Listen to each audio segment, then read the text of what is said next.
All right, welcome to the first edition of the 2022 season of the CFB Super Show.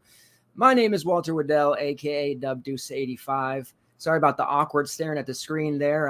Had to show you guys the new graphic and intro video, which I'm super psyched about.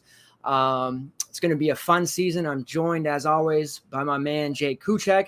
He's been doing his thing, grinding MLB. Very smart guy. I kind of messed around with the MLB thing the first month or two before my other things. And he's a really, really smart guy. You know that. And he finds us sneaks throughout. So I'm happy about that.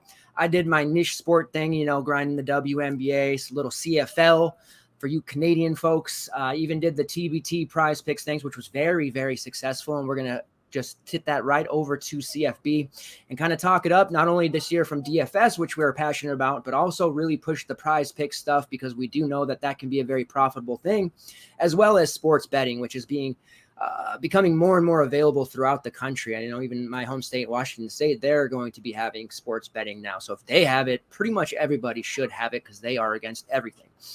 Jake, it's been a while. It's, like 8 months, I think, since you and I have done a show. We've kind of talked here or there, but I'm happy to re-engage with you and make people lots of money. How have you been? How's MLB treated you, and how are you feeling about the season? Yeah, glad to be back on here. Always enjoy these, and it's nice to have college football kind of right around the corner.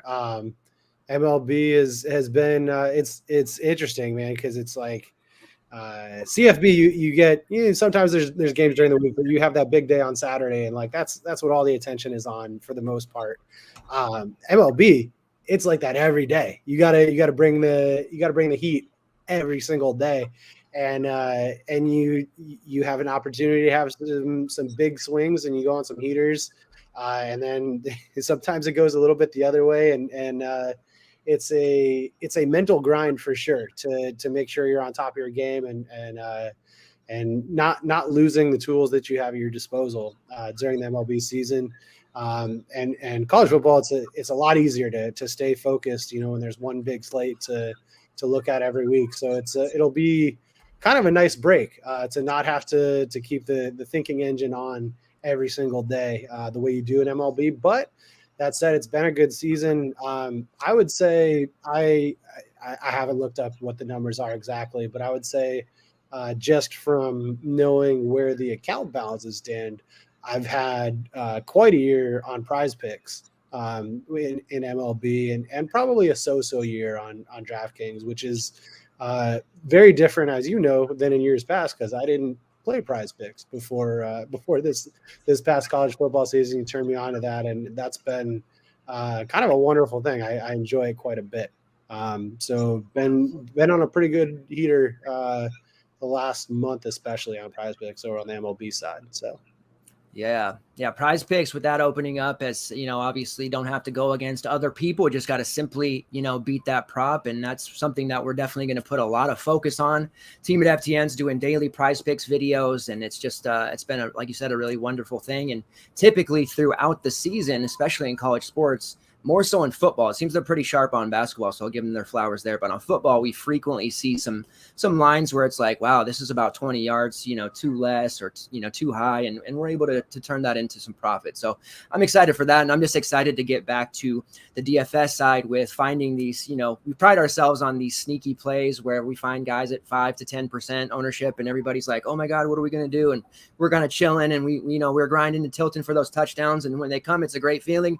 When they don't, it's not so much, but I get a really big shot of endorphins from the ownership side of DFS and not trying to be a blowhard and pound my chest or anything, but it's just one of those things where when you got a guy like Abram Smith earlier on in the season when he was low owned, punching 100 plus and 2 touchdowns, or Deuce Vaughn before everybody got on him, it's just a really good feeling. So we're going to get back to that starting off every week. So every Thursday night, approximately about 8:30, 9 o'clock, somewhere in there on the West Coast time. Jake and I are the West Coasters. So apologize to you East Coast guys, but you can watch us on demand. That'll be our slate breakdown for the Saturday main slate. Typically, we talk a lot, so we'll try to keep that under 2 hours and maybe, touch a little bit on the secondary slates. There will be content for the afternoon and late slates. We do have Michael, I want to say Govier. I hope I didn't butcher his name too bad. He's on the team now doing some baseball stuff and other things, and he's going to be doing some college football. So might be able to get him on some extra slates. But if not, at least in the Discord, you guys know from grinding with us that late slate was one of our most, if not the most profitable slate of the day. We typically ran a core and talked it up a little bit and had guys there that were always low owned. Devin Tompkins was a good example. Rashad White, we call it the Rachel slate because we always call it Rachel White. But getting those guys at low ownership and just scoring, 25, 30 plus fantasy points. And it's a fun slate. So a big year coming up. But for the rest of this week, today, tomorrow, and Wednesday, I'll have Jake with me for today and tomorrow. We're going to be covering some conference previews, some breakdowns. We're going to talk about some teams, give you guys any hot takes we have about that conference, kind of go team by team, anyone that they might have lost, who they're replacing, anybody that we can expect to, be DFS relevant, any sneaks, any guys that the industry might be high on that we're not, and then kind of give like a championship take or who we think might play for the title. We're going to cover a couple of conferences. Wednesday, I'll be flying solo, and then Thursday, our DFS slate breakdown, and then Saturday morning, bright and early, I get up with you guys 8 a.m. my time. Do some Q&A session. Any last second questions before the slate closes you guys want to ask, any late breaking news. There's always some stuff that happens the Friday and Saturday morning before the slate between our Thursday show, and we get those answered for you and stay up to date in the Discord. So tons of content. Basketball is coming up here in a couple months as well. Everything it's the best for me. It's the best time of the year. I know everyone has their best time March, best time spring baseball, but like the fall football, man, and into basketball, that's just my thing. So we're going to cover SEC. The conference that's going to just basically run the world if the NCAA ends up folding, which it could, or they're going to be the conference that breaks away and creates this super conference with all these teams. They hate the mid majors. They're already talking about not having majors in the tournament. Sankey, their commissioner, he's anti low school. So this is the conference we want to start with. They're from top to bottom. I mean, obviously you have Alabama and Georgia, but you get into it and these other teams, there are some really quality teams, not even from wins and losses standpoints are competitive, but the DFS options on each team, even teams like Missouri or South Carolina, some of these teams that in the past, people don't think to as DFS juggernauts, have options we can look to. With that being said, we are going to start with Alabama and taking the easy road there. And Jake covers the SEC West teams. I'm going to cover the SEC East. If either of us have anything we want to interject with, we definitely will. But Jake, let's start it off with Alabama. Yeah. So I mean, if you're watching a college football podcast, I imagine you probably know a little bit about Alabama. I mean, it's we're starting with the biggest brand that there is in college football, right? So it obviously starts with Bryce Young. I mean, returning Heisman winner at quarterback. Like this is the quintessential thing that college football is all about. And what is interesting with Bryce Young this year is we're going to see if he can kind of do it without, a multitude of guaranteed first round picks at wide receiver catching his passes. And Alabama's always going to have a good program. Don't get me wrong, but it seems like this year, for the first time in a while, there's a little bit of a not a drop down necessarily, but at least more of an unknown at wide receiver. Whereas in years past, it was like just factory of first round pick after first round pick. I think they had, like 4 on the field at one time a couple of years ago during the Tua and Mac Jones years. It was a little crazy.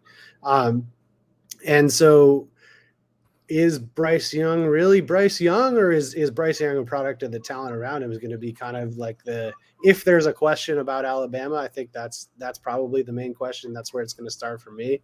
And so it's a different feel. You usually go into the college football season going, okay, who has a shot to possibly knock off Alabama this year? And now I kind of think that like it's a little bit more up for grabs. The odds probably won't agree with me a ton there. I haven't gotten too far into that quite yet. There's some quarterback battles that'll need to be settled on a few other teams before I put too much stock into all that. But it is going to be interesting to see what the level of quarterback play is like out of the gate, where there's maybe not quite as much chemistry with these pass catchers as there has been in years past. And maybe not even talent. Maybe they're just as talented and they just need some time to ramp up with Bryce Young. So quarterback position, you have what will potentially be the number one pick in the drafts. There's always a possibility someone else sneaks up or another position goes number one, but there's definitely, talk of Bryce Young as the number one, and he's got all the credentials. So hard to do a whole lot better than that at that position. Don't have to go too much further into it than that. Running back is an interesting position. And we're going to, at least I'm going to focus mainly on skill positions, because that's what we're primarily concerned with DFS wise. And if you want to drop some O-line or D-line or position groups that you're super knowledgeable about, certainly feel free to one-up me on that. But I'm mainly focusing on the skill position. So at running back, it's interesting. Kind of a similar scenario with the receivers. We'll see. The majority of the talent that's going to see the field, at least initially, comes via the transfer portal, which is something we don't always see with Alabama. Usually, we see guys rise from within the ranks and get their one feature year that they get to go solidify draft status. This year, Jahmyr Gibbs from Georgia Tech. It's hard to believe like Jahmyr Gibbs is still in college. Kind of seems like he's been around a while, and now he's at least the way I'm seeing it breaking, he's RB1 at Alabama, and he's going to get every crack to be kind of a 3-down guy. I don't know if I believe that. I feel like maybe they mix in a little bit more than Nick Saban's leading on, but he's going to have a chance to catch some passes out of the backfield. And I think he's got an opportunity for a pretty good season. I don't know if we're going to see like a Najee Harris type season out of Jahmyr Gibbs. I don't think he's built for that. And I don't think he's so far ahead of the rest of the talent that he's going to get that kind of volume. But he's definitely an interesting guy, and it'll be interesting to see when we do see Alabama on a decent sized DFS slate, which we usually do, where they start his pricing out at. Rounding out that backfield, I mean, it's just talent all over the board, and it's names that might not be household names yet because they haven't seen the opportunity, but don't mistake that for a lack of talent. I mean, Jace McClellan, Trey Sanders, even Roydell Williams, if any of them are slated for like a 25 carry game, they're going to do well, right? Like it's just going to be about who sees the opportunity at that position and pay attention to injuries and who's number one on the depth chart, or who's getting the most reps in practice, all that stuff we like to grind and follow. If we start to see one of them break out in any particular week, or due to scheme, maybe they get featured a little bit more, that's just such a juicy position, Alabama running back, because you're always in you're in good field position usually, and they have to respect the pass because they've got the best quarterback in all of college football. So that's probably the most interesting position for DFS purposes to keep track of, and also essentially for prize picks. They're probably not going to put multiple Alabama backs up in terms of having props, but if you see a low prop on somebody who just got named the starter because the general public hasn't heard of him, you might see some opportunities there. Wide receiver, again to the transfer portal with Jermaine Burton from Georgia, and then Tyler Harrell, and then the up and coming ranks. You got JoJo Earl out, I want to say, until like October. Do you have an exact return time for JoJo Earl? I didn't see the exact time, just that it was like 4 to 6 weeks potentially. So yeah. And so there's a lot of talent there, but not going to see him for a little bit. And then the one kind of sneak that I could see actually getting some playing time, I've been seeing a lot of positivity out of Saban, was on Aaron Anderson. who he's kind of likened to Jalen Waddell a little bit. And if we remember Jalen Waddle's true freshman season, he was mainly on punt return to start. We didn't see a lot of Jalen Waddle in the slot or anything like that to start the season. And he kind of worked his way into the mix after flashing a few times on punt return, or maybe picking up some guys that were down with injuries. And so I think there might be an opportunity. Aaron Anderson has all kinds of track credentials and has that burner speed that is just, it can be unstoppable at times, especially when there's so many other things to worry about on the field. So that could be a guy that I just foresee, maybe due to an injury or something, he's got like a $3,300 price tag on DraftKings, and we can slot him in and pair him up with Bryce Young and do wonderful things. So that's a name to watch in the future. Not right away. He's probably not doing it week one, but as the season goes on a little bit, you might have that opportunity pop up. And then tight ends, they are in the same category for DraftKings purposes, but it is a different positional group in the real world. So our man Cameron Latu, if you were playing the showdown slates, later in the season last year, and I think he did okay in the championship game too. He was a beast at times. And I think he's pretty much the man. The other tight end Billingsley that they had, he's somewhere else now. I'm sure where he went. I'm not even gonna ask that question. Yeah. Where did he go? Texas? Yeah. Texas. Yeah. So so don't have to worry about Joel Billingsley. But Latu's been the man. He's another good kind of cheap filler guy that you could see some red zone production. Maybe it sneaks in 2 touchdowns a game the week that you play him. And so he's another guy to keep an eye on this season. So that's pretty much what I've got on Alabama to start things off. Yeah. No, it's funny because looking at them, they're not as exciting from a DFS perspective with like that slate breaker, obviously with Young. And I know Jahmyr Gibbs is getting a lot of love, especially in like season-long dynasty. There's just like everyone's talking him up, and I definitely get that. But yeah, looking at the different weapons, it just seems like we may not be having that guy that we're just, paying up for at the top. It's not as concentrated. There was the year that it was Mac Jones and Najee Harris and Devontae Smith. And if you just took those 3 guys, you got like 80% of the production. Yeah. And it's not going to be like that this year. I can tell that already. It's just not. For sure. Yeah. So it's a little bit of mystery there with Bama, which is good.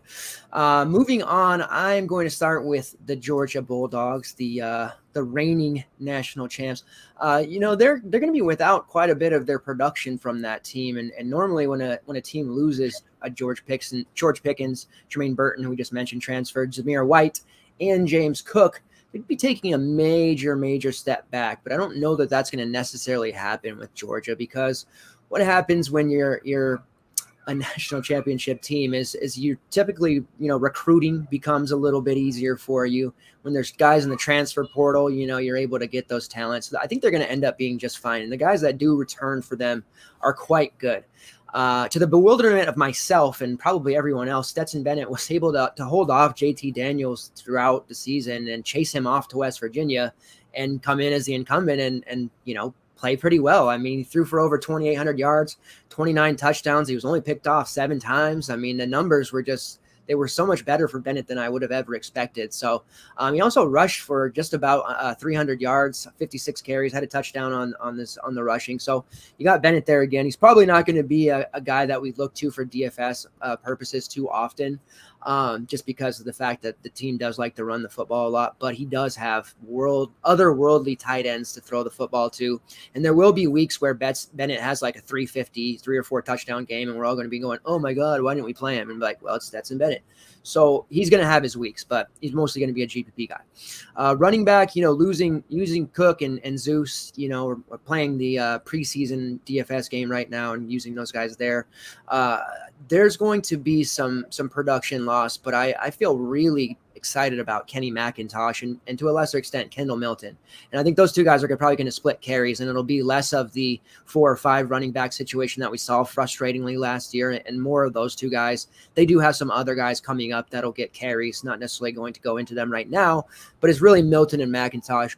McIntosh rushed for 328 yards on 58 carries, scored 3 touchdowns in the ground, but he was really he's going to fill that Cook role.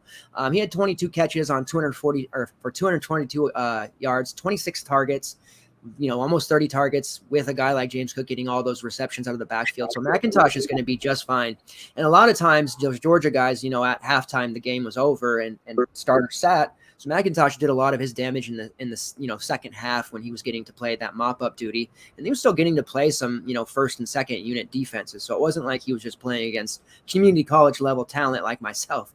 And then you had Kendall Milton, who had 264 yards on 56 carries, almost a YPC of 5.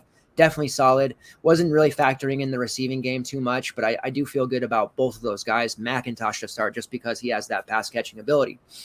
With Pickens gone, I know it was an injured, year for Pickens, so it wasn't like he was a big factor. Burton being gone is a bigger factor, but they do return 2 guys who we never really talked up or used for DFS because it was really randomized because of the fact that Georgia ran so much. But I think that the targets are going to be a little bit easier to figure out now. And that starts with Ladd McConkey, 31 catches for 447 yards, 5 touchdowns. He has 39 targets, so he caught almost everything thrown his way. And he had a lot of game-breaking touchdowns in the middle part of the season. And then Adai Mitchell, 29 catches, 426 yards, 4 touchdowns on 52 targets.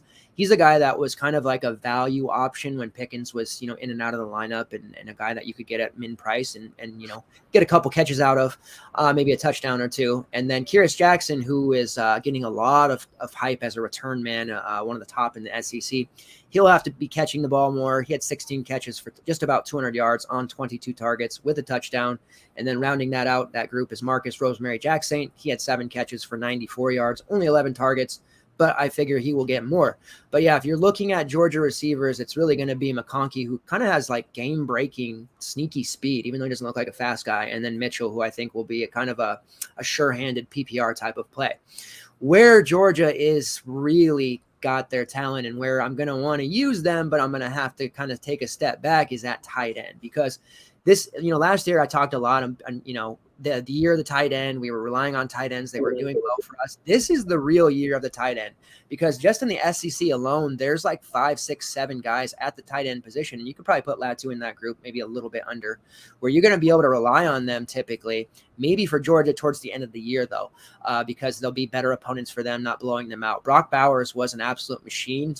People got, turned off of him early because he played 2 quarters and then sat when Georgia was up by 20 plus on weaker opponents. He still was able to generate 882 yards and 13 touchdowns on 71 targets. He got 56 of those 71 targets. He also factored in on the running game. He had a rushing touchdown. They used him a little bit there. He had 56 yards on the ground. Not a ton, but they will use him that way.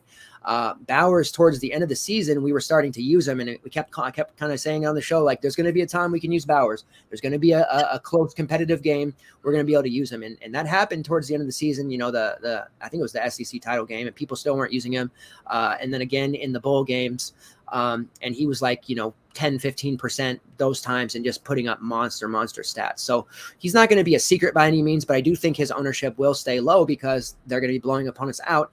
And the tight end group, this trio of tight ends, all have NFL capabilities. Eric Gilbert is going to come back refreshed. He had, some personal trouble. He had some injuries. He had all this stuff going on.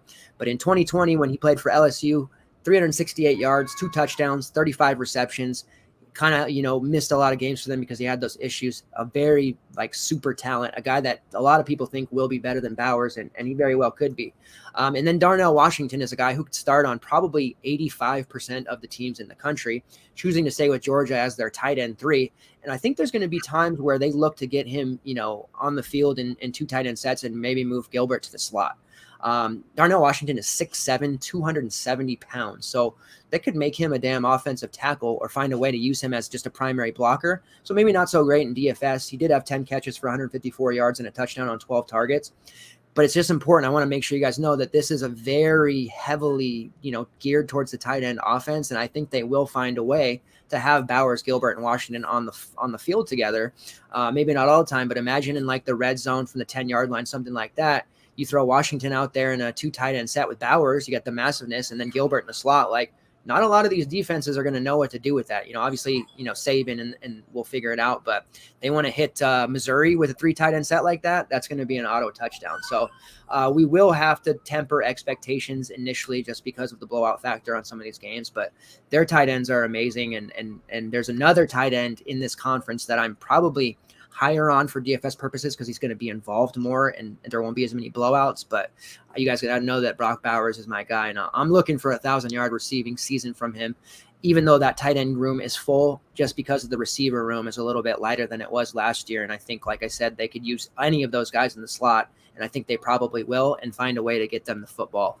They're just too talented not to. So with Stetson Bennett at quarterback, Bennett be damned, they're going to be putting up some numbers and doing some good things. But I definitely like Georgia more than Bama from a standpoint of DFS purposes. But, like I said, we got to temper the expectations with blowouts early on. So, all right, that's Georgia. I'm just real quick. I'm reeling hearing you say that there's a tight end you're higher on than Brock Bowers. I'm shocked. I can't wait to find out who it is. This is probably no, but yeah, I might. Anything you want to add there on Georgia? Because I'm kind of excited about them in general. I mean, they're the defending champs, so it's like I don't want to be that guy who's like, "Hey, this team is really good." Like, obviously, but I think DFS purposes, people expect them to probably take a step back with Bennett at QB and losing, some really high end NFL talent, but they still got some guys who are going to do damage. Yeah, and it's like they lost Pickens, whatever, but Pickens barely played, right? Yeah. So it's like didn't even really lose him, and they have so many other guys, and it's. Yes, I do agree with you that they're going to be easier to figure out than Alabama from a DFS perspective, but I don't necessarily think that means they're going to be easy, right? Yeah. There's going to be a lot of points, and it's like one of those rising tide lifts all boats kind of situations, right? But getting the best Georgia guy on a given week might not be the easiest thing to figure out. That's kind of the way I tend to view them. Yeah, it's going to be a GPP situation with them because, like I said, those early season blowouts are just going to ruin a lot of upside for sure. All right, moving on to the next team in the order. I believe you want to go to Texas A&M. So let's hear about Nick Saban. He's unhappy about how they're beating him at his own game, but Yeah, right. Now that it's a fair playing field, everything's out in the open, and all the dark money becomes light money, and you can go recruit and get some talent, man. I'm by no means a Texas A&M fan, but I am a big fan of the recruiting that's going on there, and especially in the passing game and the receivers that they're able to get their hands on. Don't necessarily think of it as like wide receiver factory or anything, right? But they've got some talent coming up the ranks. We'll get into that in a little bit. Going to start at quarterback. We think the quarterback is probably going to be Haynes King. It's one of those, like, it's unofficial, but it's probably official at this point. It's more than likely going to end up being Haynes King with Max Johnson and true freshman Connor Weigman also in the running for that. But I think King probably has the most talent, and the coaching staff believes in him the most at this point. So that's exciting for DFS purposes if we get him, because we like those dual threat guys. I also don't know, because there's not a lot of consistent track record. I don't know that we're going to have to pay a ton for him, at least initially. If we see like that high 6s, low 7s price on Haynes King to start the season, that would be kind of nice. Might see that, and he's got so much talent. I actually think the skill positions, if you take the aggregate of the frontline talent, the guys who actually will be on the field, not the depth of the whole roster, but the guys who will be on the field, I think I would take Texas A&M skill guys over Alabama's to start the season. I don't know if that qualifies as a hot take. Maybe some more nuanced college football folks might tend to agree with that, but historically that has not been the case, right? So I think we're gonna see, obviously there's some inexperience, but the true talent level, I think we're gonna see Texas A&M do some big things. Big reason for that is Devin Achane. I am a big Devin Achane fan. It was last year all season. It was, well, one of Spiller and Achane is probably going to go off. They might both go off, but Devin Achane's going to get his no matter what. Was kind of like the way we looked at every Texas A&M game, and do have some stats pulled up here. On only 130 carries, and behind I think he ended up being Spiller ended up being like a 4th round pick. So it's not like Spiller was a 1st round pick. Nobody's a 1st round pick at running back in the NFL anymore. Very rarely anyway. But I mean, Spiller led the team in yards, but only by 100 yards, and he had 50 more carries than Devin Achane. 130 carries, 910 yards for Devin Achane last season. 9 touchdowns to Spiller's 6. And then Achane was also the 3rd leading receiver in the passing game. And how does this guy do it? He does it with speed. Like, this is true track star.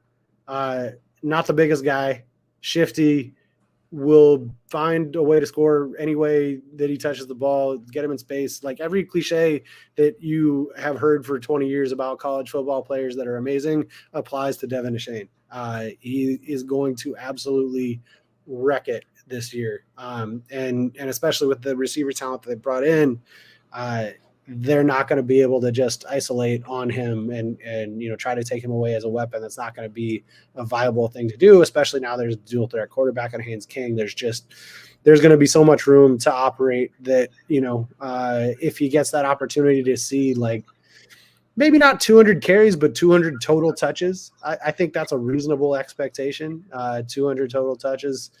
Could we see like a 20 to 25 touchdown season from him? I think it's possible. I mean, he's got that kind of breakaway speed, especially if, he gets 3 or 4 of those long ones in the first half of those cupcake games to start the season. It's possible that we see a massive stat line from Devin Achane. There's also, not as much competition for him, right? He's not splitting with a potential or an actual NFL pick at this point. And I think the next highest number of carries that's still in the program got like 20 carries last season. So they're not going to give him 30 touches a game. They're just not, because he's not built for that, but he's going to be ultra efficient, and probably spent 5 minutes too long talking about him, but it's just going to be awesome to see him operate in as much of an alpha role as they're willing to give him, given his fragility. Wide receiver group gets into sort of uncomfortable territory, starting things off with Aeneas Smith. Had some off the field problems. It sounds like those are behind him.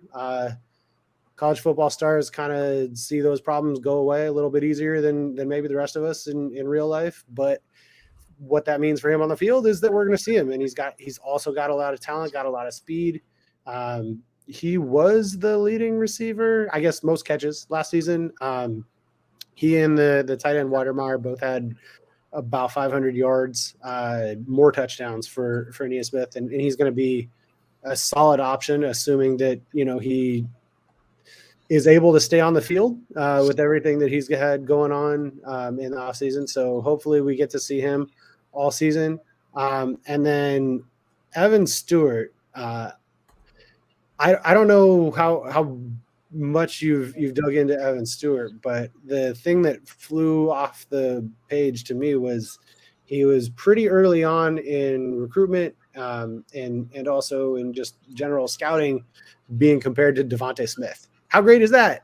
Devontae Smith, the best college wide receiver probably of all time, statistically anyway.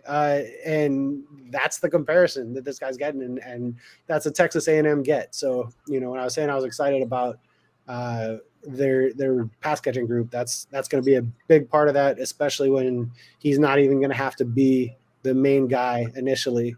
We can see him kind of ease into the role. So those are kind of the two guys that I'm excited about in the passing game. And that's three absolute burners as your weapons for Haynes King to get involved in the game plan. And so I think there's a lot of fantasy goodness and a lot more concentration from a DFS perspective that's going to come from those three guys than we're going to see on a lot of other teams. So it's good to see that. We like that. Tight end position is going to start out a little bit weak. Jake Johnson is their true freshman recruit that should eventually be, the move tight end that we like to say, the guy that's going to get, the passing work, between the hashes and be a threat downfield as well. Don't know that we're going to see him starting to begin the season. They do have an incumbent, Max Wright, who's kind of the opposite level of excitement about, more of a blocking tight end and probably not a whole lot of involvement in the vertical passing game. But when we start to see higher snap counts and higher amounts of routes run for Jake Johnson and indicators that he's going to be on the field involved in the offense, that's a guy we're going to also want to plug in there at that, low threes, even to low fours. If we think we're going to see a decent amount of volume from him, there's a lot of explosiveness that could happen there as well. So pretty excited about all parts of the A&M offense, and I want to see how that shakes out early in the season with a lot of faces that are probably new, other than a Shane, to the DFS community. It's not like, guys that have been doing it forever at these positions. So hopefully we get them at a little bit lower ownership than we might otherwise would, given their talent.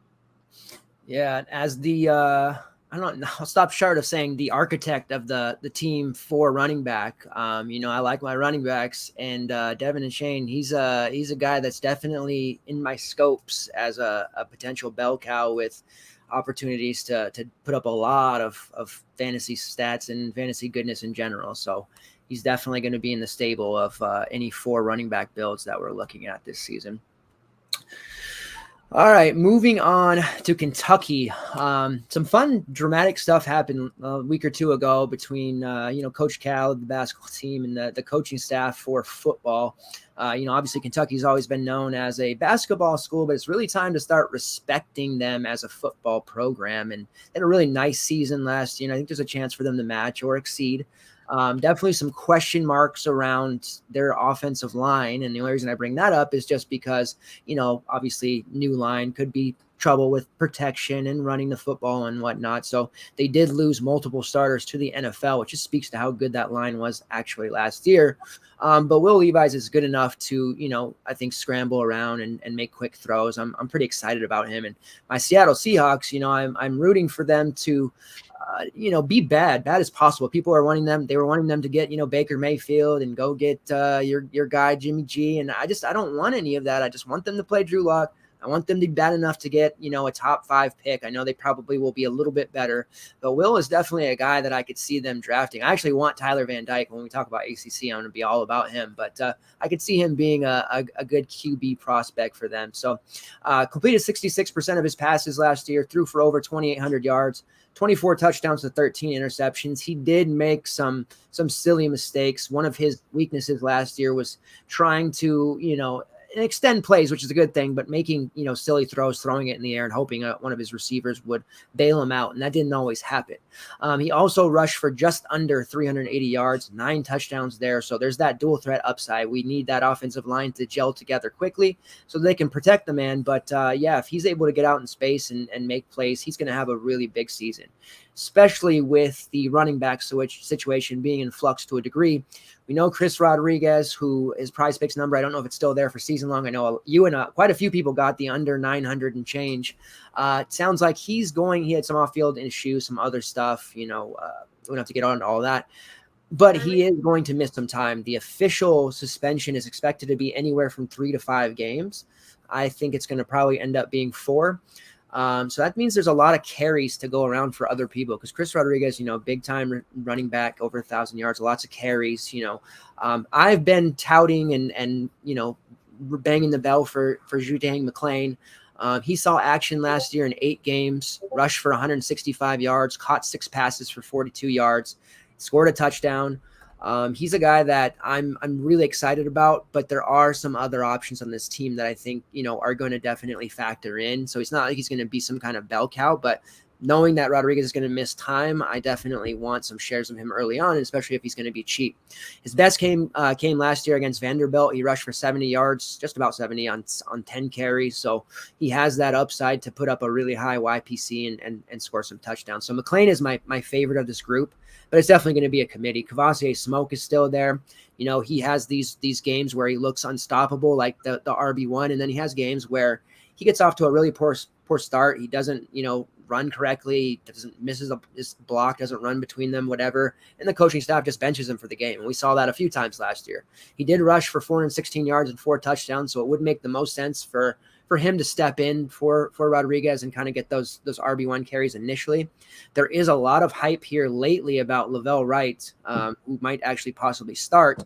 Only played 2 games last year, but he rushed for 75 yards on 6 carries in week 1 against New Mexico State. I know New Mexico State, not the best opponent. 43 yards on 3 carries and a touchdown in week 2 against Louisville, a much better opponent. That Louisville game was actually a DFS juggernaut game. You guys might have forgot that, but stacking it worked really well. So there's optimism about this group in general. It sounds like Lavelle Wright is going to be the guy getting those carries, but all of these guys are going to factor in. McClain, probably more of a first week, GPP option. Hopefully he comes in, and kipes a touchdown or 2 late, maybe Smoke and Wright do all the heavy lifting. It gets to the 3 and they give off to McClain and he steals the touchdown. So I'm going to have some GPP shares for sure. He's not quite to that level of being a main team play for me yet, because I want to see how things shake out. They are going to be without their 2 most important weapons as well, in addition to the running back there. Waddell Robinson is off to the pros. And then Josh Ali, who's a really underrated, reliable receiver that was the guy before Waddell came, and just a really reliable pass catcher. Whenever, Levi's needed to make an 8-yard pass to get a first down, Ali was the guy. But there's going to be plenty of options still for DFS purposes. They brought in a lot. There's actually going to be really one of the sexiest groups in the receiver room, but they lost some guys that were going to come.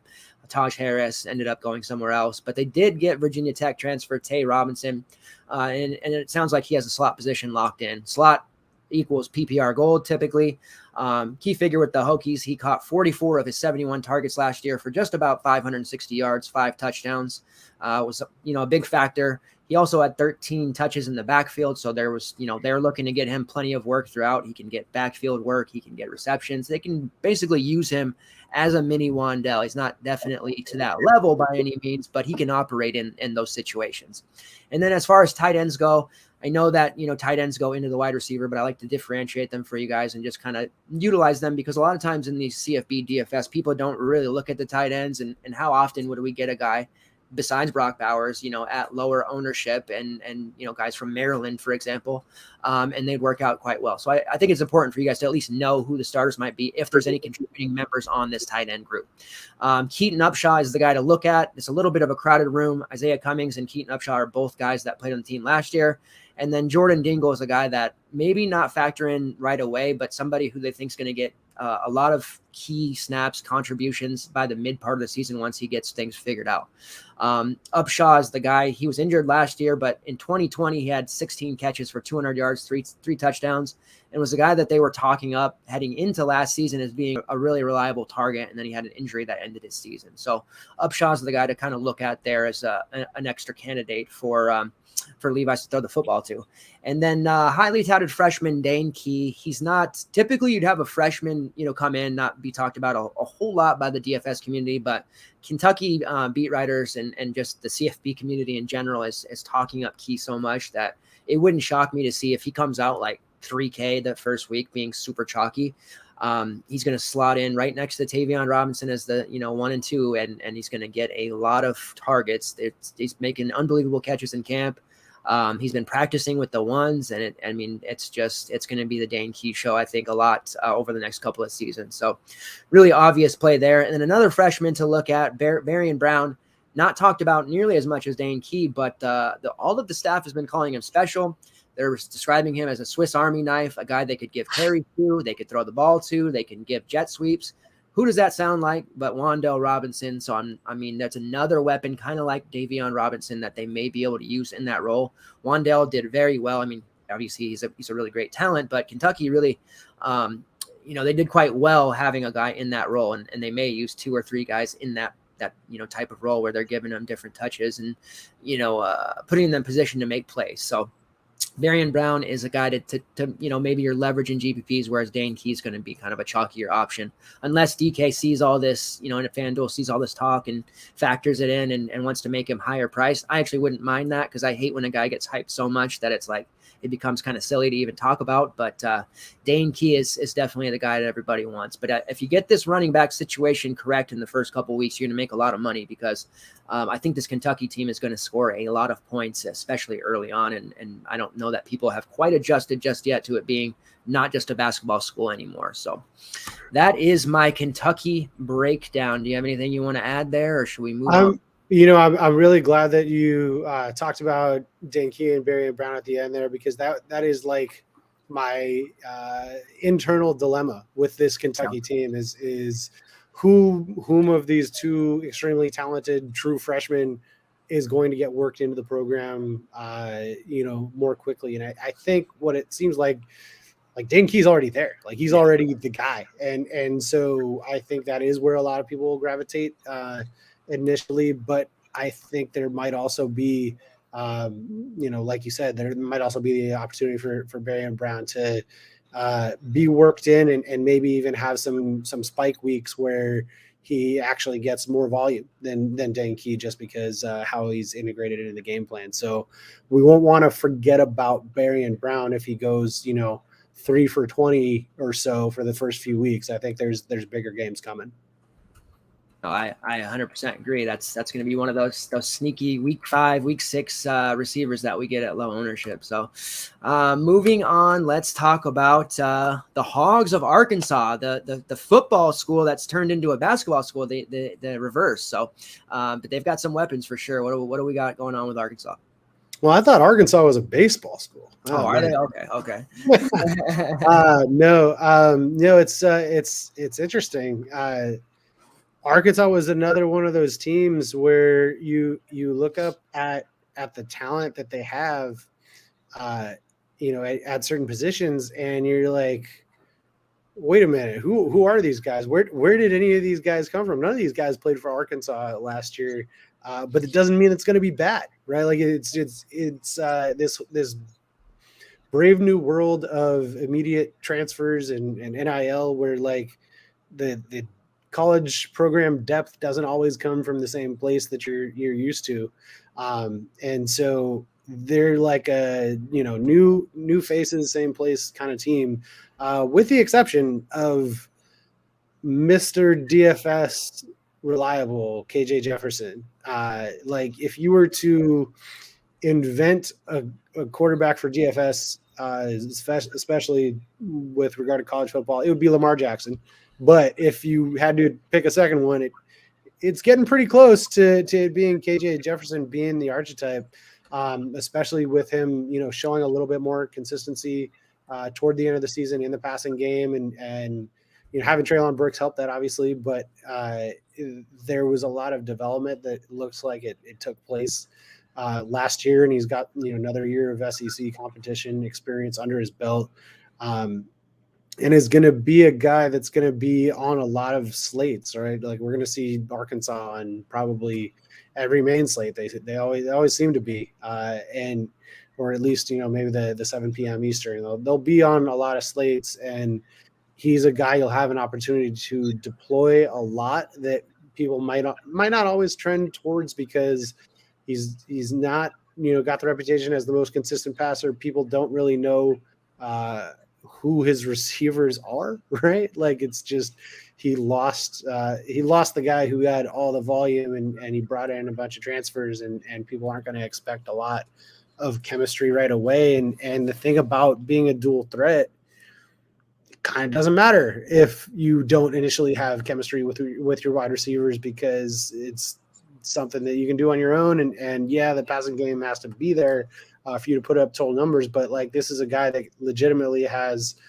100 yards rushing and 2 touchdown upside on a weekly basis.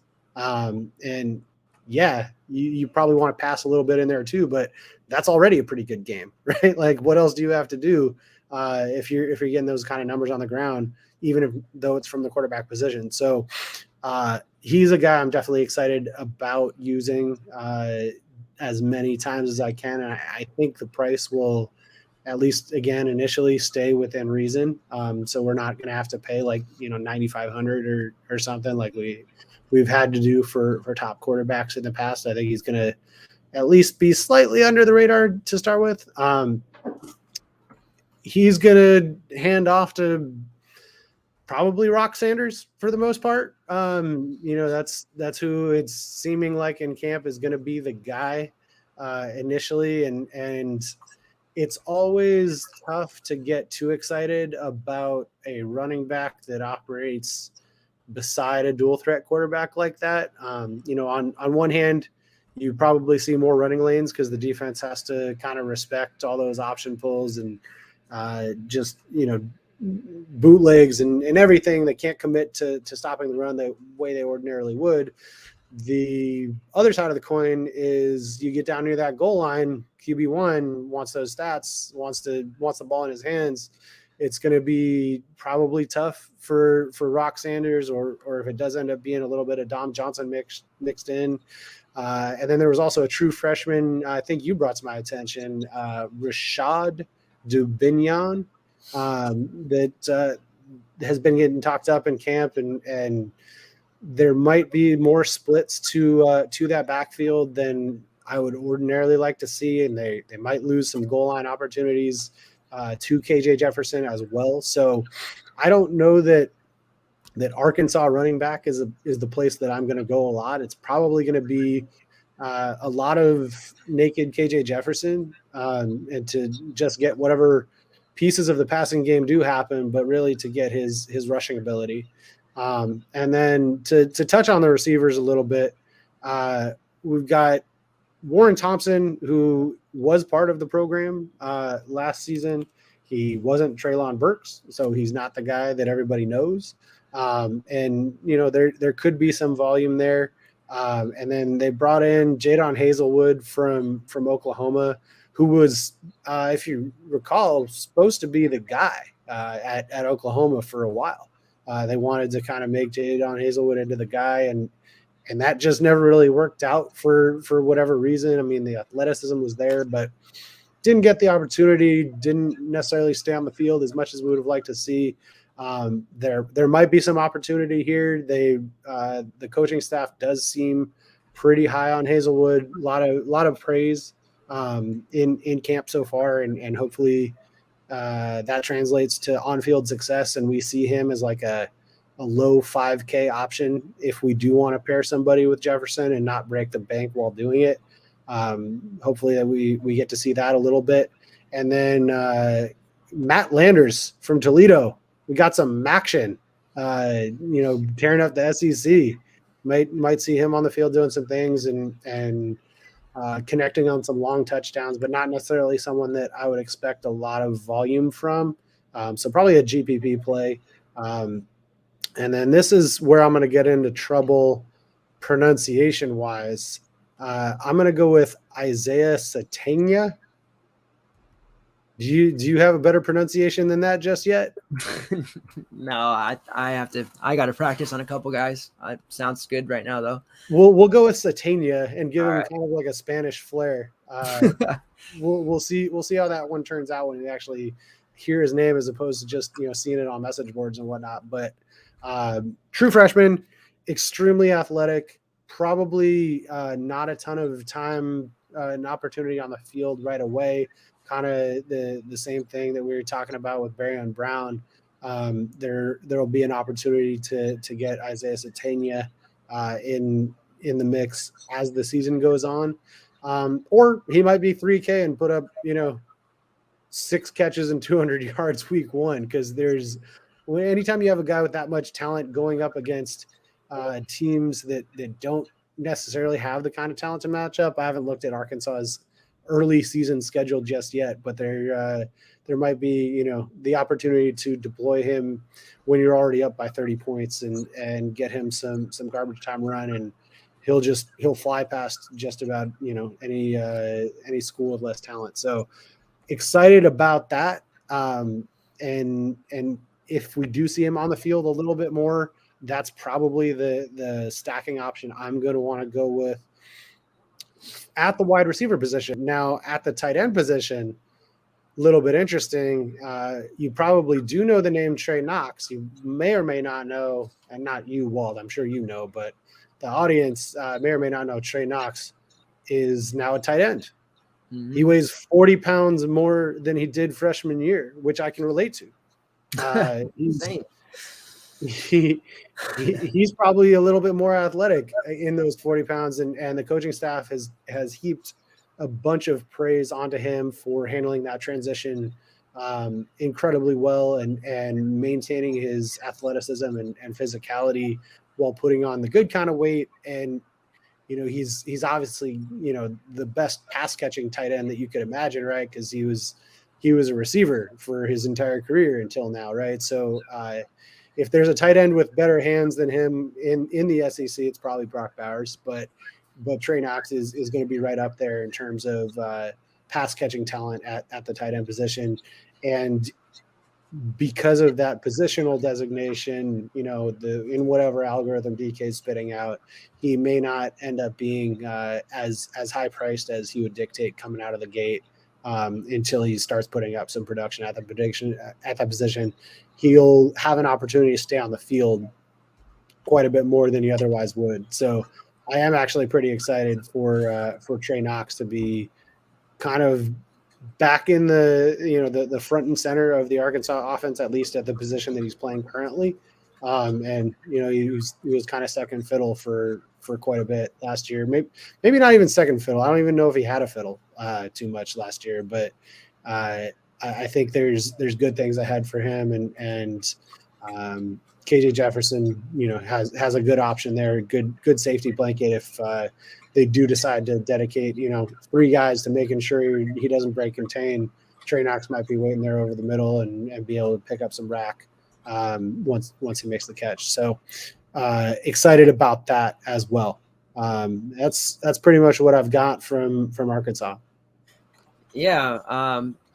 It's frustrating because we know how good Trey Knox can be, and just, the fact that he would just disappear, and obviously having Treylon Burks on the team and a dual threat type quarterback, it didn't really work out for him, and that move to tight end might just be what he needs.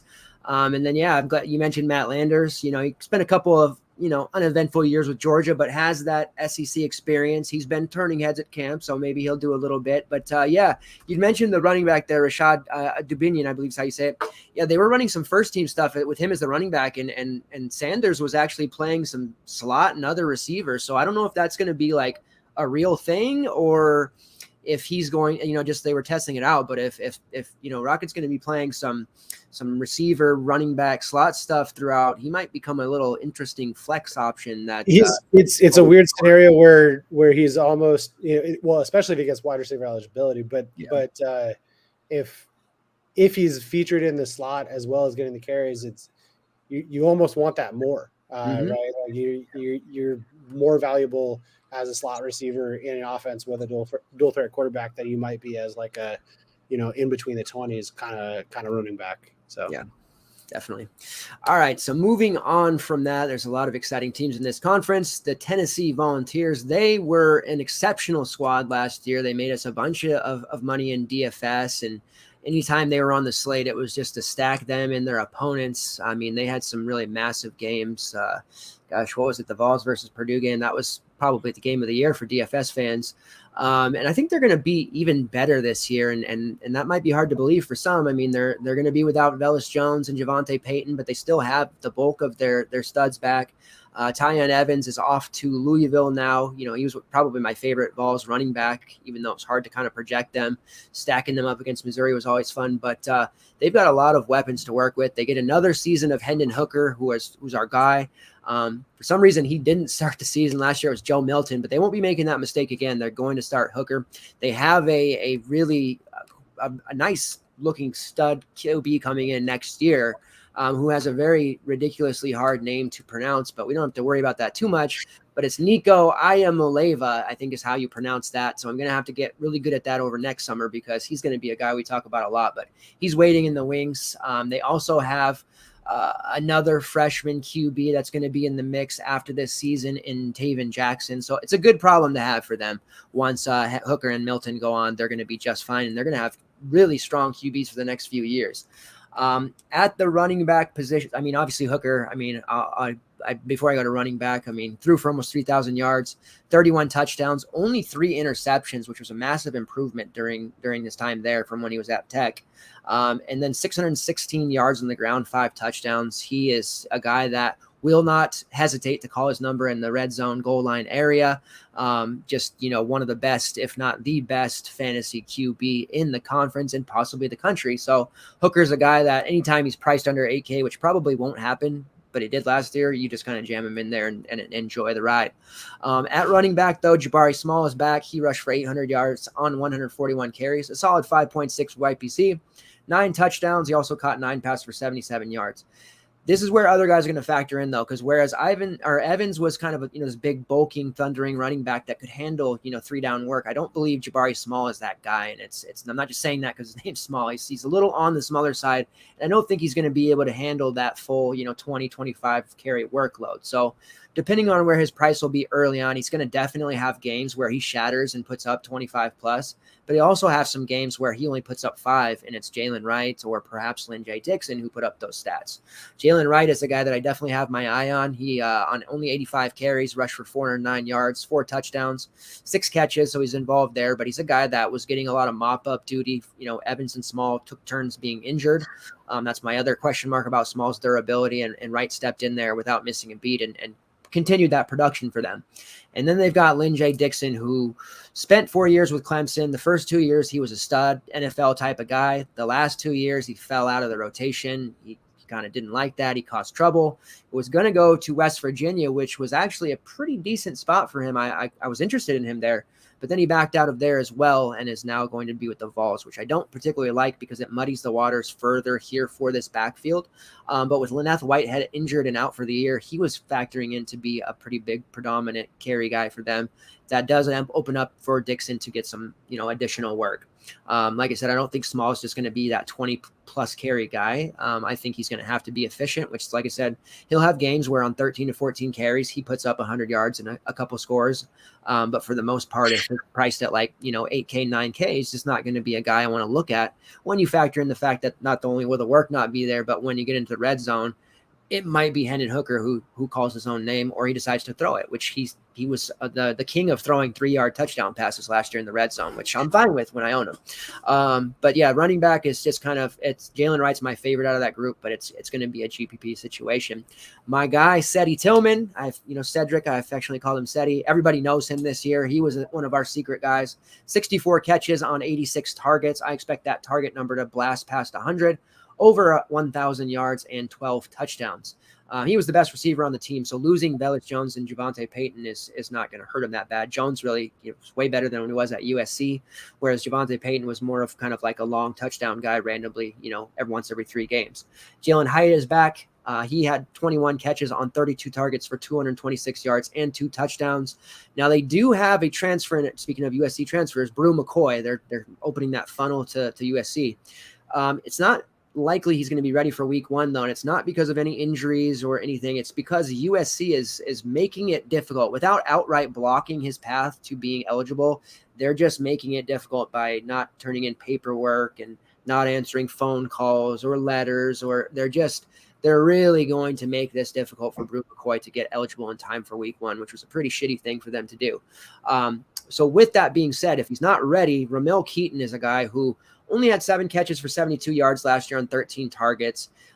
Is somebody I think is a breakout kind of candidate. Like Seti Tillman was my secret weapon last year for the Vols. I think Ramel Keaton's going to slide into that now. Keaton was a 4-star guy a couple of years ago. He had better numbers in 2020, not by much, but he had a couple hundred yards and then regressed back, last year. No excuse for him this year. He's got a weapon at quarterback that not only is a dual threat, but can really chuck the ball downfield when he needs to. An offensive line that's rock solid again, and an adequate running game. And Jalen Hyatt, no offense to him, he's a good receiver, but he's not a number 2 guy that is, going to be scaring anyone or act as an alpha. So after Tillman, I really think Keaton has a chance to kind of slide in there and be the guy. And if he's somebody that DK prices at 3,500 or something like that, because, Brew McCoy is on the roster and Jalen Hyatt, maybe he's starting, above him, I'm going to definitely be playing him in my main lineup, and I'm going to be feeling pretty damn confident about it too. So Ramel Keaton is my breakout guy. I don't necessarily think that counts as a hot take because I know people have talked about him, but that's a name where people probably haven't thought about in a couple of years and said, oh yeah, he's still on the team. I think he's going to have a much better season. And then at tight end, they've got a couple of guys. Princeton Fant, cool name, 16 catches for 220 yards and a touchdown. He was targeted 30 times. He's just going to be one of those guys who's not going to be an 80 target type of guy, but 35 to 50 in this offense will get the job done. And then Jacob Warren on 26 targets had 18 catches for 179 yards and 3 touchdowns. So the Vols have, weapons all over the place. That hooker to Cedric Tillman is going to be a popular stack, but looking for guys where you can get some high upside potential. My guy Keaton, Brew McCoy, when he comes in, will be a popular option, and then maybe one of those tight ends like a Princeton Fant, who I think will be a big-time factor. Looking at camp, they've been hitting him in the red zone a lot, and he's got really solid hands. And reliable guys tend to get the football a lot when you get into that red zone area. So the Vols are going to be a fun team. We're going to be stacking them all season long, I have a feeling. God forbid an injury happens and we have to go to Joe Milton or something. But, yeah, they're gonna be good for several years, and it's not going to stop. So let's move on.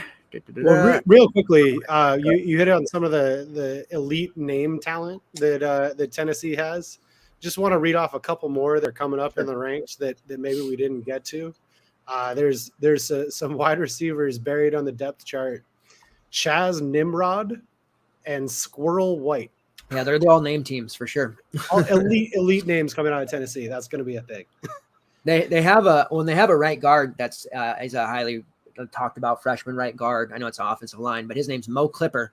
That's kind of a decent name as well. So they've got these guys that are striking fear in the hearts. But yeah, the Squirrel White. I almost wanted to bring up Squirrel White, but I thought I might save that one for later. But yeah, they've got some guys, and man, this offense is going to be so fun. And especially next year when we gotta say that guy's last name. I've already lost it. I had it queued up. That's the only reason I could remember it. Ayala Maliva. All right. So next team on our list is the Ole Miss squad that 2 years ago was an amazing fantasy friendly squad, and you could stack for them and against them. A little bit better last year on defense, still a stackable offense. What are they looking like this year? Yeah. So I don't know that we're ever going to get a Lane Kiffin coach team that is going to have a defense that, makes the opposing offense tremble. I think we're always going to get into some shooters, especially with who they have to play, right? Like you're not playing a bunch of cupcakes ever in the SEC. And so I think we're definitely going to get this offense kicking into high gear more often than not, trying to keep up with the competition. It is going to be interesting. The big question, no more Matt Corral. And he just got hurt in the NFL too. It's rough to see that for him. Hope he can, get healthy and stay on the field and stick somewhere. Cause loved seeing him play, but quarterback at Ole Miss now, we don't know. Is it the transfer from USC? Seems to be a theme of USC players heading east. Jackson Dart, obviously got that SC connection with Lane Kiffin, so maybe there's something going on there. But is it going to be Jackson Dart or Luke Altmaier? What do you think, Walt? For strictly fantasy purposes, I want it to be Jackson Dart, but I've seen quite a bit of talk of Altmaier kind of settling in there, so we'll see, Yeah, man. this is, I don't know if any quarterback competition is a true coin flip. I think there's always kind of a favorite in the locker room or a favorite in the head coach's mind. But this one seems like it is actually a legitimate competition for the most part. And I kind of tend to agree with that. I think maybe the offense is more fantasy friendly with Jackson Dart at quarterback. But either of them, I think, are going to be capable of leading that offense, and part of what they're going to do in that offense is hand off to our boy Zach Evans, the TCU product. That is, if he gets any kind of volume, and that was, I think, kind of the issue at TCU is maybe different expectations with regard to the volume that he was being given, and I don't know what the opportunity is going to be like, if there's if it's going to sit well for him to be like a 25 carry a game type guy, and if he does get that, I mean, he's probably the best running back in fantasy football, because there's elite talent there, some pass catching ability, and definitely a guy that you want as a 3-down guy. And also has kind of a nose for the goal line and the ability to break long runs, which is not something you see with every back. So really, it's just going to be opportunity, and it is going to be kind of nice to see that backfield consolidated.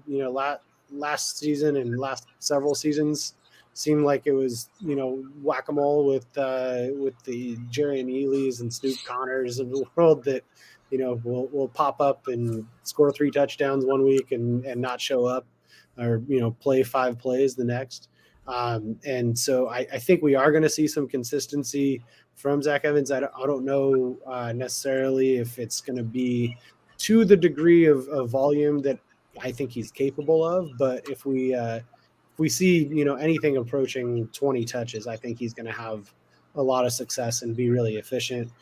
They do have the Bentley. SMU transfer, Ulysses Bentley, coming in to make it so that Evans doesn't have to handle every single carry. But I also think that Bentley can be extremely efficient in a change of pace role, but you can't compare the two from a talent perspective. Like, Evans is just so much better, and has played against tougher competition in his career. So and that's not a knock on Bentley. It's just that Evans is one of the best backs around. So I think that's going to be a pretty strong 1-2 punch. And obviously, if Evans misses a game for injury or whatever else, then there would be a lot of opportunity for Bentley, especially if we hear about that injury on like a Tuesday and pricing is already out and something like that. Could be a lot of opportunity for Bentley to be a possibly high owned but highly efficient guy for us to roster.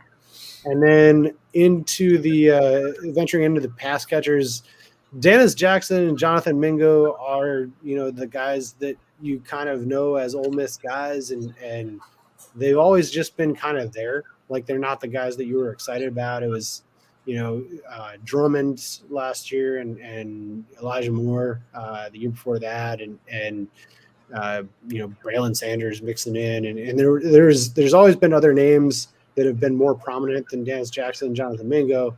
And I would be remiss without mentioning the newly touted UCF quarterback, John Rice Plumlee, who also mixed in at wide receiver, and hopefully we'll get to talk about UCF at some point, because I'm a big Plumlee guy, but it's interesting in that room. And while we're talking about UCF, they brought in Jalen Robinson from UCF to play that Elijah Moore slot position.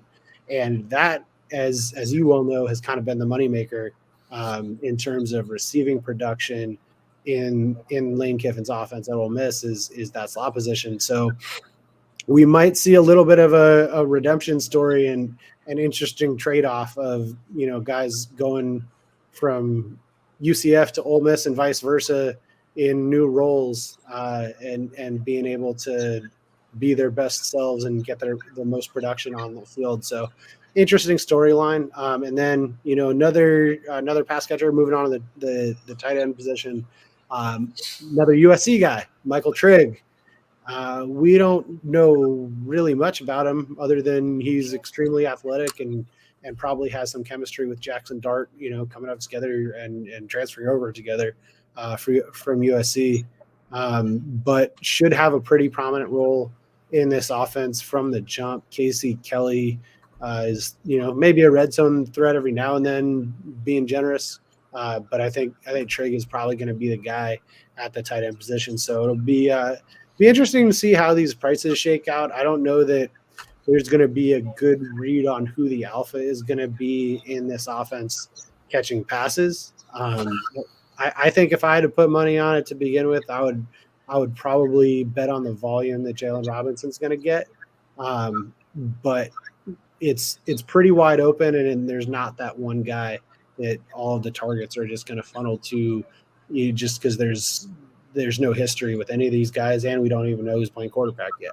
So a lot of stuff that's wide open, but it'll be exciting to see those patterns form and be able to kind of take advantage of those as we see it happening. Yeah, and this Rebels team, they were a team last year that they suffered some injuries throughout at key positions, and they're pretty loaded at every single position. Like the wide receiver spots, like I've always been a big Mingo fan, so I like him. I think you're spot on with Jalen Robinson. Like he's going to be a volume hog, but they brought in, Jordan Watkins from Louisville, who was a 500-yard receiver. Malik Heath, who was, with Mississippi State last year. He had 400 yards. Jalen Knox from Missouri, who was about a 300-yard guy. So they've got some serious guys like in the second and third string that can start for other teams. So they're super deep there. And then as far as running back, we love Zach Evans, and I really am hopeful for him to get that kind of volume. But not only Bentley waiting there, maybe not this year, but the guy of the future, our name to know, is Quinshawn Judkins. Been reading like camp reports and videos. That kid is just wow. Like everybody, even Zach Evans is saying that kid's the future of like college football. So we'll see. They have him listed as fourth right now, but Quinshawn Judkins is somebody to maybe if you're in like a C2C or a dynasty, that's a name to go after. Yeah, because I like to look at those future ones, and yeah, the Rebels have some studs, and they really did a good job of hitting the portal. So, transferring portal, Lane Kiffin did some work there. Moving on to a team that I'm not as excited about, but I'm going to go them before the team I am. Talking about Missouri. It's tough. That they were fun to target against. They were one of the worst that we have seen in a very long time, maybe ever, about giving up just huge yardage to opposing running backs. It was just anytime they would play a team, you stuff that running back in there. And then it got to the point they were so bad, you couldn't even play the running back against them because they just got blown out. And it ended up being like 3 or 4 guys getting touches. But we'll see how their defense ends up. Offensively, Connor Bazelak is off to Indiana. Jack Abraham, experience at Southern Miss and Mississippi State as the backup. Although I think he might be dealing with some injuries, but he did lose the job. Brady Cook is going to be the starter, is what they're saying. Brady Cook last year in spot and mop-up duty, 46 for 58, 345 yards and 2 touchdowns. So definitely a guy who I'm interested to see. Anything is going to be better than last year for Missouri. Tyler Batty, he's off to, Baltimore now. He was the leader in receiving yards and rushing yards, so losing a weapon like that's going to hurt. But it was more of the fact that they just didn't have any talent around him and less about how good he was. He was good, don't get me wrong, but if you get fed that much, you're going to put up yardage regardless. But they've got some guys coming in. Stanford transfer Nathaniel Pete at running back. He rushed for 404 yards on 79 carries. Rock solid 5.1 YPC, 3 touchdowns on the ground. He also caught 11 passes for 63 yards. So he's going to get that first run at running back. They do have some other options that you can look at for the future or even right away. Elijah Young is a guy that I think as the junior, he could come in and do some things. They do have some freshmen coming in. It's going to be tough though. I think Pete's going to be that first one. And then guys like Schrader, Elijah Young, maybe a little BJ Harris will funnel in as well. It's not a situation to really target in the beginning unless Pete is like so cheap that it doesn't make sense not to use him, which would probably be pretty unlikely. Instead, we're looking at their wide receivers, where they had to rely so much on Betty, and they will run to a degree, but I think that the wide receivers in the passing game is going to be more effective this year, and they're going to rely on it a little bit more. They do have the freshman that's being hyped almost as much as Dane Key, maybe a little less because it's Missouri, not Kentucky, but Luther Burden, he's going to be an absolute just juggernaut of a player. Lots of people on him. He's talked about as a Waddell Robinson-like weapon. Just, they're going to get him the ball, on jet sweeps out of the backfield. They're going to find him in the slot. They're going to send him out wide. They're going to do a lot of things for Burden, and he's going to put up a lot of stats. The nice thing is, I looked a bit ahead. Their first 4 games are against teams that were all outside of the top 70 last year in pass defense. So that's going to give Cook and Burden a chance to really build further upon that chemistry and really allow the offense to get into a comfortable, state and like I said, build a rapport with each other. I think Burden's the type of guy that right away as a freshman is going to come on and see 8 to 12 targets a game and put up those big stats. As the defenses figure that out, other guys are going to have to step up because they'll start double and triple teaming him. But they do have Towski Dove. They do have Chance Looper, Mookie Cooper. These are guys that last year Jake and I took turns trying to be smart, and other guys in the industry to be like, oh, this week it's Dove. But, it was just impossible to find a Missouri receiver with any sort of consistency. So it'll be nice to see that possibly change with Luther Burden and see where he's actually going to be priced at. I do like Mookie Cooper still. I think he's still young. He's only a sophomore. I think he redshirted at one point. So he's a pretty young guy still. And I think right now he's in the second unit, and he's a guy that, potentially could work his way up further into the starting, because I don't think Dom Lovett, who is projected ahead of him, is really all that good. But right now it's Luther Burden, Nathaniel Pete, and Brady Cook as the 3 main guys. At tight end, they have Tyler Stevens. Nothing really super exciting. Last year, Dove had 65 targets, right behind Batty at 68. 38 catches, 576 yards. So he had that. Chance Looper had 31 targets, Mookie Cooper 21, and then it just goes down from there. So kind of short on Missouri. Just I want to see how things work out. Like I said, I think there'll be a better fantasy unit, but it's really just quite obvious, and there's not a lot of sneaks here just yet. I need to see them in an actual game before I start identifying that, because right now it's all mostly speculation, and they were just so god-awful last year that I think people will be so gun-shy about using them. We may end up getting Burden at less ownership than maybe we should have, just because people kind of write them off. So we'll see on Missouri. Is there anyone that you've kind of looked at for them, or are you just kind of same page, Burden, and move on? Yeah, I mean, it is interesting to see it's kind of like the thing with A&M getting Evan Stewart. Like, don't necessarily think of Missouri as the top of the line destination for what was, I think, the number one receiver recruit anyway in the country. Like, it's not something you would think would happen. But look, brave new world of NIL. Money talks, and you can get Luther Burden to Missouri now. So you are going to have to pay attention a little bit more to anomalies like that stick out and probably won't be baked into the DK pricing algorithm. With regard to their talent, just because they're going to go, oh well, Missouri's going to lose by 20 points. There's probably no one good on that team. Well, actually, there's some talent there, and if they can throw him a 6-yard slant, he might actually be able to house it, and they'll have a lot of opportunity with the ball because they're going to get scored on pretty quickly. So definitely some guys to mix in here and there, but I don't think we're going to want to go with a lot of Missouri stacks. No, they're going to, like I said, find ways to get him the ball. And then the only other guy we're talking about it, if there was going to be any Braylon Allens this year, and there's obviously Singleton on Penn State was the name that I think we both agreed on as a freshman. The only other guy I thought maybe was Tavares Jones from Missouri, a 4-star guy at running back. But this he's so far down the depth chart right now. It's going to be tough to be a Braylon Allen. But another name to maybe look at and just shows that, with NIL, Missouri's pulling guys. I mean, they got a pretty good class, actually. It was 18th overall. So it was pretty damn good this year for them. Moving on, it is time to talk about Auburn. And for the first time in a while, they are going to have somebody else at quarterback than he who maybe shouldn't be named. I don't know. What do we got on Auburn? So yes, it's somebody else, but is it better? is kind of like the way that I'm thinking about this. It's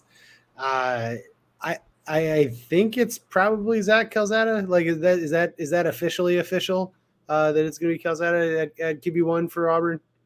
That's what I've been hearing / seeing. Yeah, it's so let's roll with it. Probably is, and so I was under the assumption when I was kind of typing some notes down on here, and the next phrase that I wrote after that was a rudderless mess.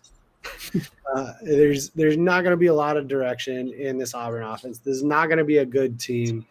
They didn't get the number 1 overall wide receiver recruit. There's just not a whole lot to be excited about in the passing game. I think Shedrick Jackson is probably their best wide receiver. I say that with a lot of pause because I don't know that Shedrick Jackson's all that good of a wide receiver. They do have Tank Bigsby. You know what? Tank Bigsby is probably their best wide receiver. Let's just say that because he's going to be involved in every facet of the game.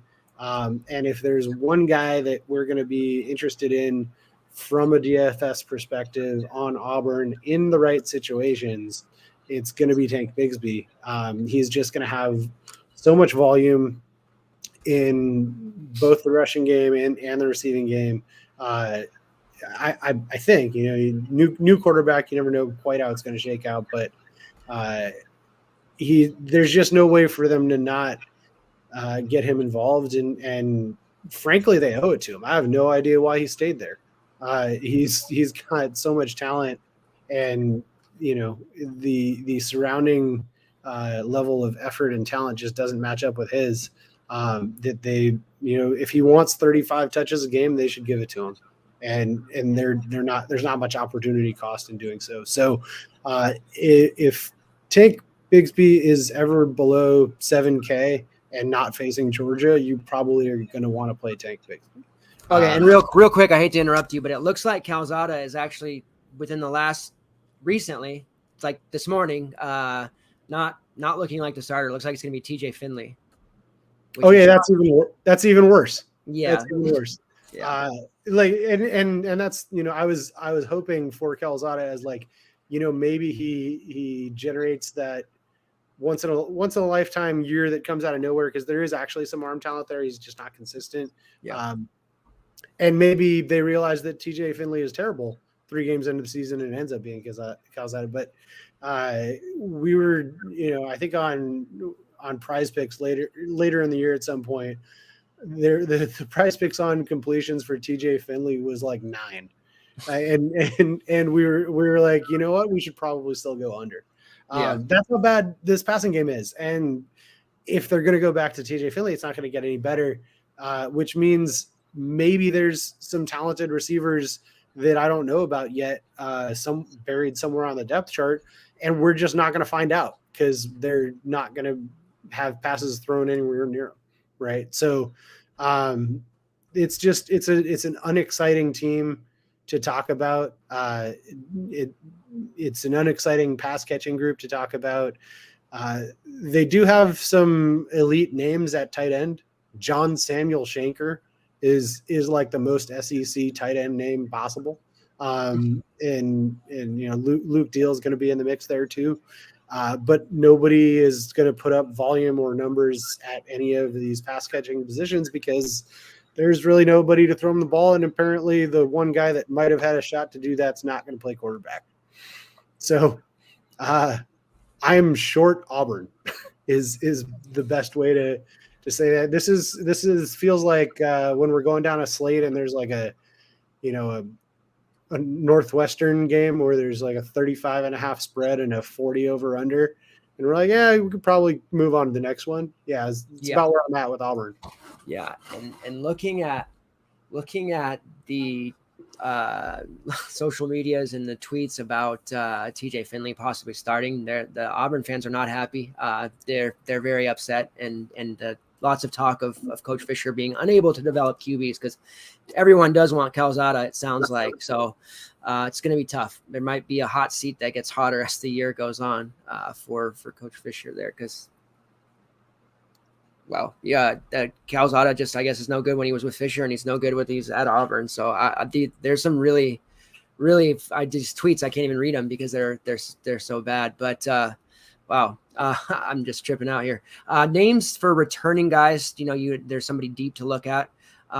Landon King was moved from tight end to wide receiver. Talk about him maybe getting some looks, although QB situation obviously. And then one guy I liked was Xavion Capers.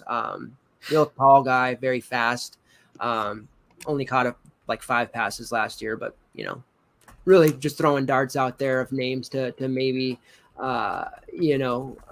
hit on later on. But yeah, the consensus is Jimbo Fisher at Texas A&M can't develop QBs and just sends them off to other programs. So that one had me laughing. I had to, yeah. But coach's seat is hot in Auburn. All right, moving on to the next team here, unless you got somebody else. Oh, and they do have Coy Moore, who I believe was an LSU transfer. So, they got a few weapons, but I think those receivers are they probably have a lot more talent than we're giving them credit for. It's just that we're not going to be able to see that talent show up on the field. For sure. It might even be better if we are the ones, throwing the ball instead. But Harsin may be looking for a job. This guy says if Harsin keeps taking players from Coach Fisher, he'll be on the unemployment line soon. So we'll see what happens. All right, moving on to the team that I did want to talk about here, and I'm excited about, really excited about, and it's been forever since I've even basketball or football, but South Carolina Gamecocks are the team that I'm really kind of jazzed about. They have a lot of talent for DFS purposes, even though they have a QB that maybe I'm not the highest on, and that's being Spencer Rattler. Rattler coming into last season had all that Heisman hype during the beginning shows when I first came to FTN, and you and I were working together, and even I think it might have been week 1. I was still at my last place, and I had mentioned that I didn't see this Rattler hype. I thought he was a good QB, but I couldn't imagine using him at 50% as opposed to Desmond Ridder in that first and second week at half the ownership. And Ridder ended up, didn't have his best games early, but he outscored Rattler. And then short story, Rattler ended up playing his way out of a job and out of the Oklahoma program. So I am a little bit leery of him being the quarterback of South Carolina, but there are weapons around him. And we know from 2020, he threw for over 3,000 yards, 28 touchdowns to 7 INTs, completion rate roughly around 69%. He had 6 rushing touchdowns. Like, he was a good QB in 2020. So I get the hype, and I'm hoping that he can kind of, utilize these weapons in a way that's going to, revitalize his career, but make me happy as a guy that wants to own a lot of Jaheim Bell, who is who I'm going to talk about here in a second. It is worth noting that South Carolina, they had some very odd things going on at QB last year, and they ended up winning quite a few games. They went 7-6 despite rolling out a QB group of Luke Doty, Jason Brown, who was a D1 guy, Zeb Noland, who played pretty well, threw for 690 yards. They even had DeCarrion Joyner, their wide receiver, throwing passes at times. So to have that group at quarterback and still win 7 games at least tells me that, hey, they have some good coaching going on here. They've got a line that can protect, and now they've got a guy in Rattler who isn't a total bum by any means. He just had a really rough season and played his way out. So I'm excited for this team, even though I'm not excited about him. Our guy Kevin Harris is off to the NFL. We do have probably a committee backfield here, at least between Marshawn Lloyd and Wake Forest transfer Christian Beal-Smith. Juju McDowell, the self-proclaimed Pikachu, as he likes to call himself. I found that out today. Small guy. He's like 5'9" or something.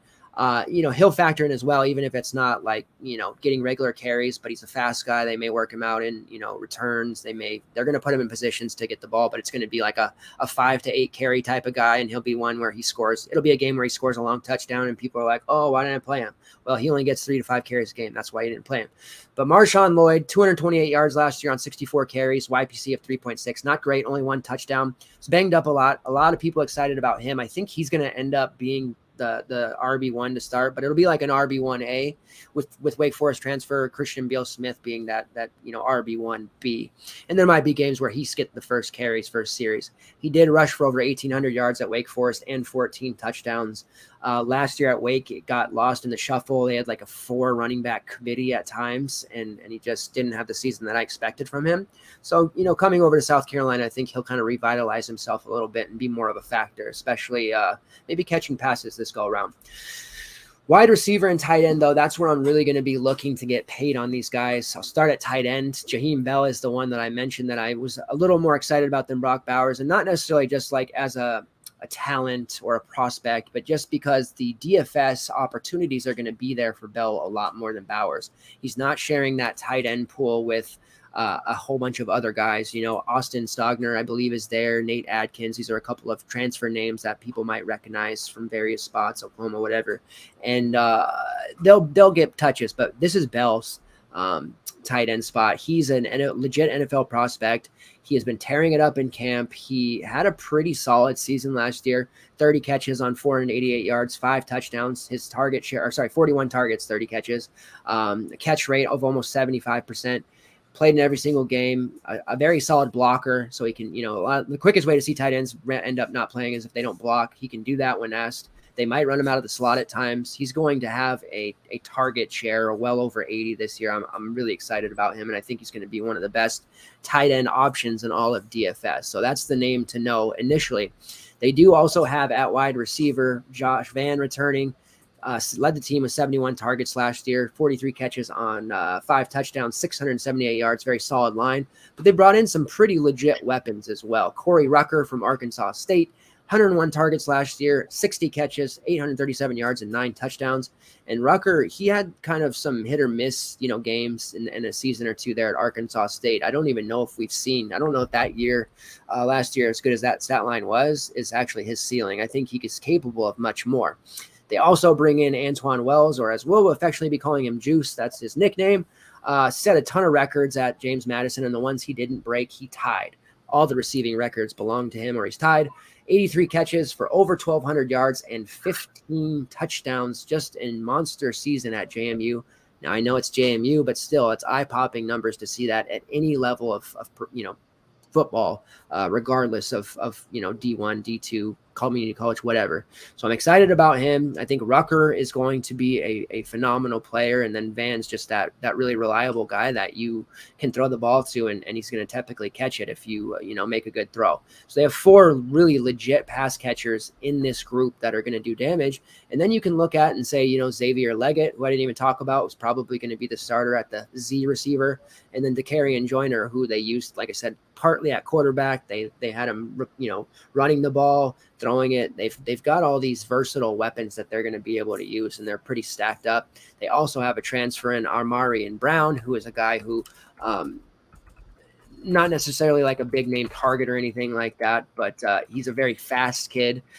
Somebody that at Georgia Tech, he's a victim at Georgia Tech of kind of poor quarterback play, and somebody who was some good break, game breaking speed. If they can get him, like Rattler can find him down the sideline, he can break his defender's ankles and kind of make a big play out of it. So they have a lot of weapons here for Rattler. It's just a matter of him playing consistently and how it's going to shake out. So I'll keep a close eye on how this depth chart really does shake out. But there is at least 5-6 pass catchers in the receiver room that I could see starting with Bell as the obvious tight end option. So, and then the same thing at running back between Lloyd, CBS, and a little bit of Juju McDowell. But I'm excited for this team. I think that they could have a chance. I looked at their schedule. We have a couple South Carolina fans in our Discord, and they were asking me about how many I thought they could win. And I see a path to possibly winning 9 games. There'll be 2 games that are going to be tough, and then go either way. But definitely a team that I think is going to kind of shock people a little bit and see a resurgence and revitalization of the Spencer Rattler career. Now, if he comes out flat and kind of in his head and still, oh, woe is me, and then that's going to really affect everybody else on the team. But at this point, I'm buying all the shares I can of Jaheim Bell and Juice Wells. Those 2 guys I'm really excited about. So do you have the same opinion of South Carolina, or are you kind of cautious with their QB knowing who he is? It's interesting, man. I think I think this is probably the best possible thing that Spencer Rattler could have had happen to him in his career, right? Like he was toast at Oklahoma. Like he was just mentally, and having been an athlete however many pounds ago and years ago, if you're not there right mentally, like you just see it time after time, like you can have all the talent in the world. And he did. He had some phenomenal upside games, and the talent, showed itself on the field, and it just, wasn't there mentally and couldn't get over it. But yeah, this is the best possible thing. Pressure's kind of off. I don't think that anyone thinks South Carolina is competing for a national title this year. And if they got to an SEC championship game somehow, I think a lot of South Carolina fans would be really happy with that result, right? And so I think that's a little bit of a different scenario for him. And like you said, I mean, this is such a diverse and interesting receiver room. He threw out Amarian Brown, who, like, man, I remember there was a game against, I think it had to be Clemson, where he had a long touchdown early, and I happened to have played him that game, and it was like, oh man, who the heck is Amarian Brown? It's like, well, wait, he's got all the speed in the world. Like, we shouldn't be so surprised that, even a Clemson DB, he was able to match up with. And then I think Jeff Sims fumbled or threw a pick on like the next 12 drives. So it was a day that was wasted. And I think Georgia Tech lost by like 70 points. But the talent was there on at least that one play. And I think the speed is probably still there. Right. And he's like the fifth best receiver on the team. So, if he's not even able to get into the mix, what does that say about the guys that they do have, that have a quarterback that has some arm talent? I think they could surprise some people. I don't think it'll be, necessarily as consistent. I don't think they're a powerhouse yet by any means, but I think they're going to be a feisty team that'll take a scalp, a time or two. Definitely. All right, wrapping up the last couple of teams here, moving on to LSU. And we have our man Kayshawn back from injury, ready to take the conference by storm. DFS people are excited for him for sure. What do we got with the LSU boys? Kayshawn for Heisman. That's the call right now. And I wanted to give it to Devin Ashane, but I think I'm going Kayshawn for Heisman. There's just I don't know that there's a receiver that's that talented outside of Jackson Smith and Jigba, who has to share his touches with other guys who are almost as talented. But like the level of talent between Kayshawn and everybody else on his team is it's so different. And it doesn't matter. Like we saw that last year. You would get triple teamed and still make plays, right? Until he got hurt. And so a little bit of a question at quarterback, right? Had another Pac-12 quarterback. Arizona State's still going to be Pac-12, right? I think. Yeah, for now. For the moment, for the time being. Yeah.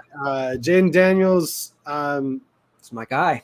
Coming to possibly take that job. We've also got Garrett Nussmeier in the mix. I think that one probably ends up being Daniels. Is just the read. I don't know you curry a lot of favor having a guy who is a starter in his own program transferring and not being able to play. So yeah. I think that's probably who we're going to be. And I think that this is a pretty good spot for him to showcase his talent. I think he was inconsistent, but also underutilized at Arizona State. And I think they wanted to just pound the rock, which was great for Rachaad White, our boy, but wasn't necessarily as good for Jaden Daniels. And I think that pairing him up with an electric option like Kayshawn, I think we're going to see the ceiling out of Jaden Daniels that we haven't seen previously. And he's also like a pretty tremendous dual threat quarterback, right? Like we didn't necessarily get to see that side of him, except for when he would take off and run for a 50-yard touchdown, right? Like, so it was never intentional or on purpose, or at least not as much as it could have been, to see that dual threat side of him. But I think he's going to be a guy that will slot in like the mid sixes probably to start the season. I don't think we're going to see super high prices on Jaden Daniels. And I think we're going to be able to take advantage of that pretty early on, assuming he gets the QB1 job, which I think he will. Running back at LSU has been, kind of a question mark. It was, going back as far as the year that Clyde Edwards-Helaire, kind of ended up being the guy. It was not always Clyde Edwards-Helaire that year. It was, kind of rotated. John Henry might have even been around at that point. I think that's who they're saying is going to be the lead dog with Noah Cain, Penn State kid, kind of mixing in, Louisiana kid coming back home to finish out the college career in his old stomping grounds. Gotta love the narrative, but I don't know that anybody is going to separate entirely to truly be the alpha in that backfield, and I don't think it's going to matter too much because it's going to be the Jaden Daniels and Kayshawn show. It just is. We got Malik Neighbors mixing in the passing game. Got Jack Beck.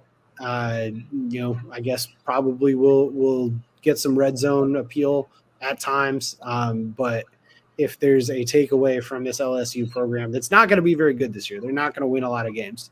And I don't think that the defense is really going to show up a whole heck of a lot either. The way that, we've seen LSU defenses show up in the past, I don't think it's going to be to that level. Could surprise, but I doubt it. I think there's going to be a lot of at least ping pong type of games where there's a lot of scoring, if not LSU playing a lot of catch up. And that is a perfect recipe for just all kinds of yardage, all kinds of volume, and all kinds of touchdowns for Kayshawn, coming hopefully from Jaden Daniels. I don't know if I'm thinking about this more. Has a 4-win team ever produced a Heisman winner? I would have to look that up. That's a good question. I like, this is probably a good scenario for that to have happen. Like, there's so much talent. I think he's the best receiver in college football, and they're going to have to throw a lot, so the stats are going to be there. But if they don't win, even half their games, can he be in consideration for the Heisman? It's like Mike Trout. He's the MVP of baseball. Playing for a team that never makes the playoffs, right? Like, can we do that for Kayshawn?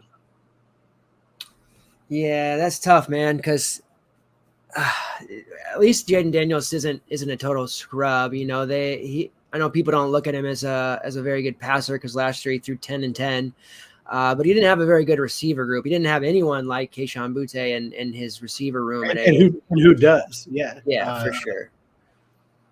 But yeah, I don't know that the world's going to be ready for Jaden Daniels. I think he's going to show up big time, but I don't necessarily think that he's going to be able to keep up with the what the defense allows either. Yeah, I worry about Jaden. Like, he ran for 710 yards last year, so that'll keep defenses honest to a degree because they have to account for him running, and that'll help him. But I do worry about the speed of the SEC defenses and throwing these fake defenses at him and making him call the wrong reads. Like, I'm a little bit worried about Daniels not having a very long leash, making a mistake or two, and maybe getting yanked for Nussmeier after a couple games. So I'm cautious about this team for sure. Looking at their group in the receiver room, they did bring in the Louisiana transfer Kieran Lacy, who was kind of a big play threat at times, but there's nobody on the list outside of Kayshawn that you're like, ooh, Scott Hall, I'm scared. But yeah, man, it might be a tough year, but at the end of the day, Kayshawn's going to get 15 targets a game and right where to go. So, yeah. All right. I am moving on to the Florida Gators. Man, kind of tough because I don't know really what to expect here. I'm not too high on them. It did come out that Jack Miller, who was their backup, their only experienced backup, injured, likely going to miss a lot of time. With the way Anthony Richardson plays, we saw it last year, he puts himself out there and they got to get him to slide and not get his head blown off, because if he gets hurt, boy, are they in trouble, because at quarterback, they don't have a lot back there. Jalen Kitna, who might not be ready for big-time snaps, Kyle Angle, they're in trouble. So hopefully Richardson doesn't get hurt. He's a guy that I definitely, like otherwise for DFS purposes. He came on the scene and, really bumped Emory Jones and looked really good. And he had games where he would rush for 100 plus yards, a couple touchdowns. He did end up just throwing for 529 yards in 7 games, 6 touchdowns, 5 INTs. So they're going to need to see that more, but they're going to put him in position to, do some damage with the football. And that means making him run. I would hate to see him get hurt, but he did have a YPC of 8 last year, 401 yards, 3 rushing touchdowns in those 7 games. So they're a bit of a runner that Emory Jones is as well, but Richardson he was a little more electric and a guy that I hope can throw the ball a little bit better this year. Looking at his various weapons, and he's got Justin Shorter back, Trent Whittemore, Xavier Henderson, Ricky Parcell transferred there. Speaking of an ASU guy, he did get banged up in camp very early, but it sounds like he's going to be ready relatively soon. So it doesn't sound like he's going to miss too much. He's got some pretty big game breaking ability as well.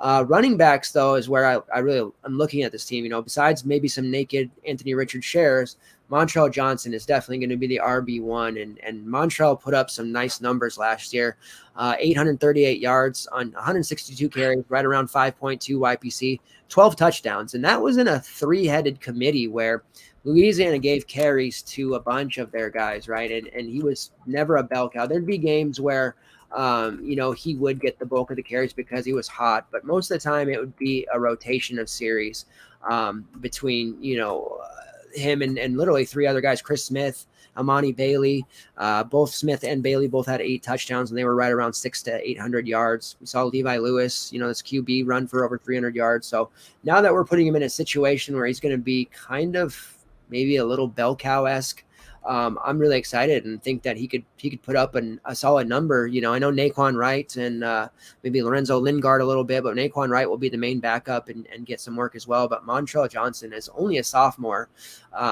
nowhere near his upside cap and ceiling. So they're going to need that passing game to at least be adequate, so that Montrell can find running lanes and Anthony can do his thing there as a dual threat. So looking at it, Justin Shorter led the team with 63 targets last year. Xavier Henderson, 42 targets. Those are the 2 guys that you're going to be looking at the most. At tight end is the senior Keon Zipperer. He's been there for a couple of years now, 11 catches for 133 yards last year. He'll probably factor in more as well now that you're seeing names like, Jacob Copeland and Kamor Gamble and those guys are now gone. So it's another team where I'm not sure how often they're actually going to win football games.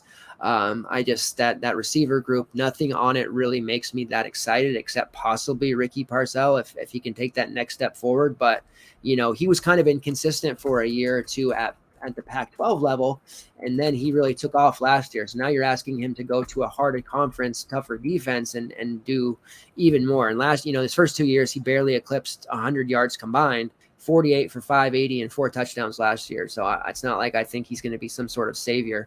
It's really just going to be a lot of shares of Montrell Johnson and those 4 RB builds that I have. He's going to be a guy that I'm excited about. However, if Florida can't pass the ball, then I'm worried that they'll just stack the box and he won't find any room to run. So that'll be the first couple of games I'll be watching closely to see just how well that passing game develops for a team that looks like they'll be a run-first squad, and nothing else excites me. So moving on from Florida, unless you have anything you want to add.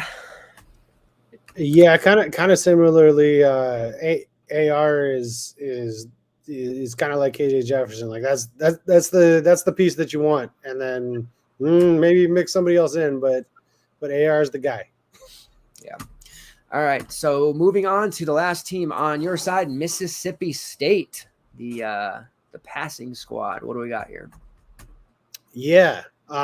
So as any Mike Leach offense will do, they're going to throw the ball a lot, and you're going to have no idea who they're going to throw it to. It's going to be interesting. Obviously, we're going to get volume from Will Rogers. It's kind of the Bailey Zappi scenario where like we better get a lot of volume because he's not going to do anything on the ground at all. Maybe we get a quarterback sneak into the end zone when they're on the half-yard line every now and then, and he gets a touchdown on the ground that way. But it's not KJ Jefferson back there for Mississippi State, not by a long shot. So he is probably going to throw the ball like 50 times a game, though, because they're going to be pretty bad on defense. And at least, initially that's kind of what my thought is. And they ended the year on a pretty sour note last year and didn't show up at all in their bowl game and graduated some talent on the defensive side. So I think they'll struggle. I think that there will be every opportunity to throw a lot. Will Rogers will probably be somebody that we deploy in certain spots where the volume will have some efficiency. And he also kind of tends to fold when there's any amount of resistance going up against him. So it'll be one of those things where you see him put up like a 35-point, fantasy game, and you go to use him the next week and you get like 6 because he threw 3 interceptions in the first half. So got to make sure we're careful about where we use Will Rogers. The volume usually will be there. The result probably will not always be there. As far as, well, I guess we can also talk about Marks, because Marks you can use, Jaquavius Marks. And if you like guys named Avius, Mississippi State's team for you. There's multiple Aviuses strewn about this Mississippi State roster. But Jaquavius Marks is going to get volume, and it's going to be weird running back volume. It's going to be, 9 catches for 23 yards and, maybe 8 carries for 30 yards and mix in a touchdown. And he somehow works his way to a reasonable fantasy game, but it doesn't look anything like any other running back. It's very interesting to see the way his stat lines end up being compiled and not at all linear.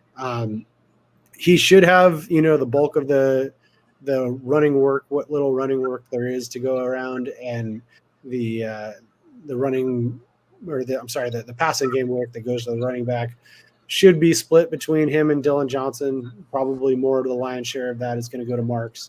But Dylan Johnson should mix into.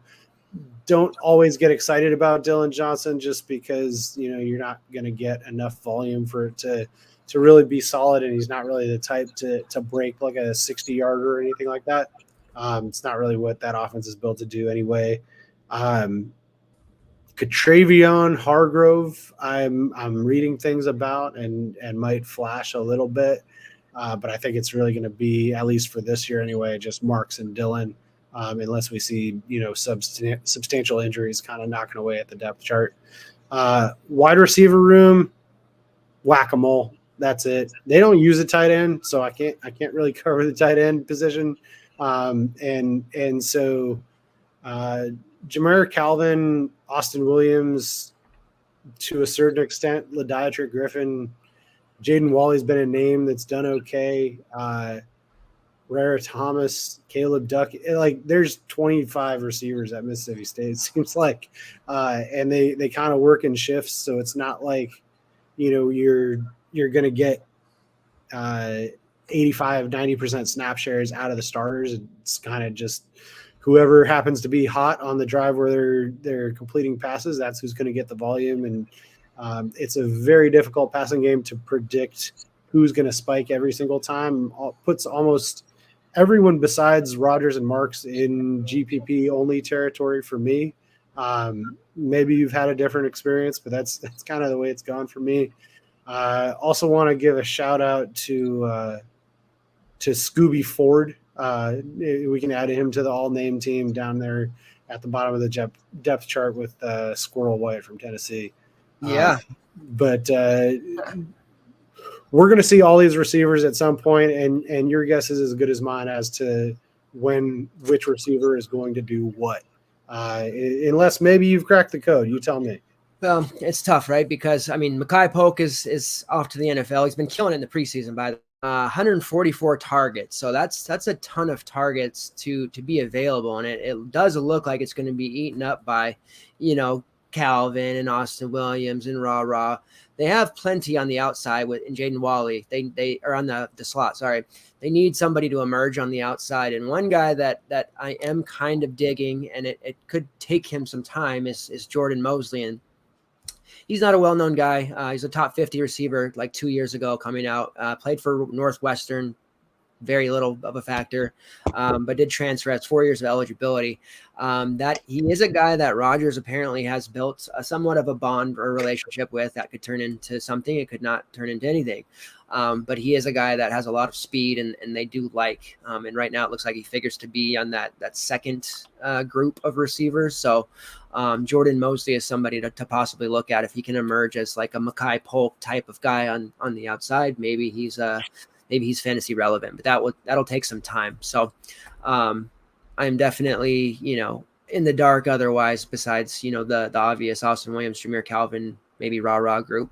And yeah, taking turns on the Joe Marks, Dylan Johnson experience can always be frustrating because you'll get one cheaper than the other, and you'll see Dylan Johnson get all this work one game, take a shot at him in that next game and watch him get 3 carries and 2 targets and be like, why? So just be aware of that. The tilt train will have to warm up for them.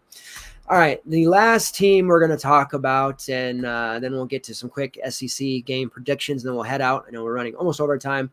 Vanderbilt, not the most fun team for any fantasy games. Mike Wright and Ken Seals are back. Ken Seals kind of a statue, but a better passer. Mike Wright a little more mobile, but not as good of a passer. Put those two together, you might have something.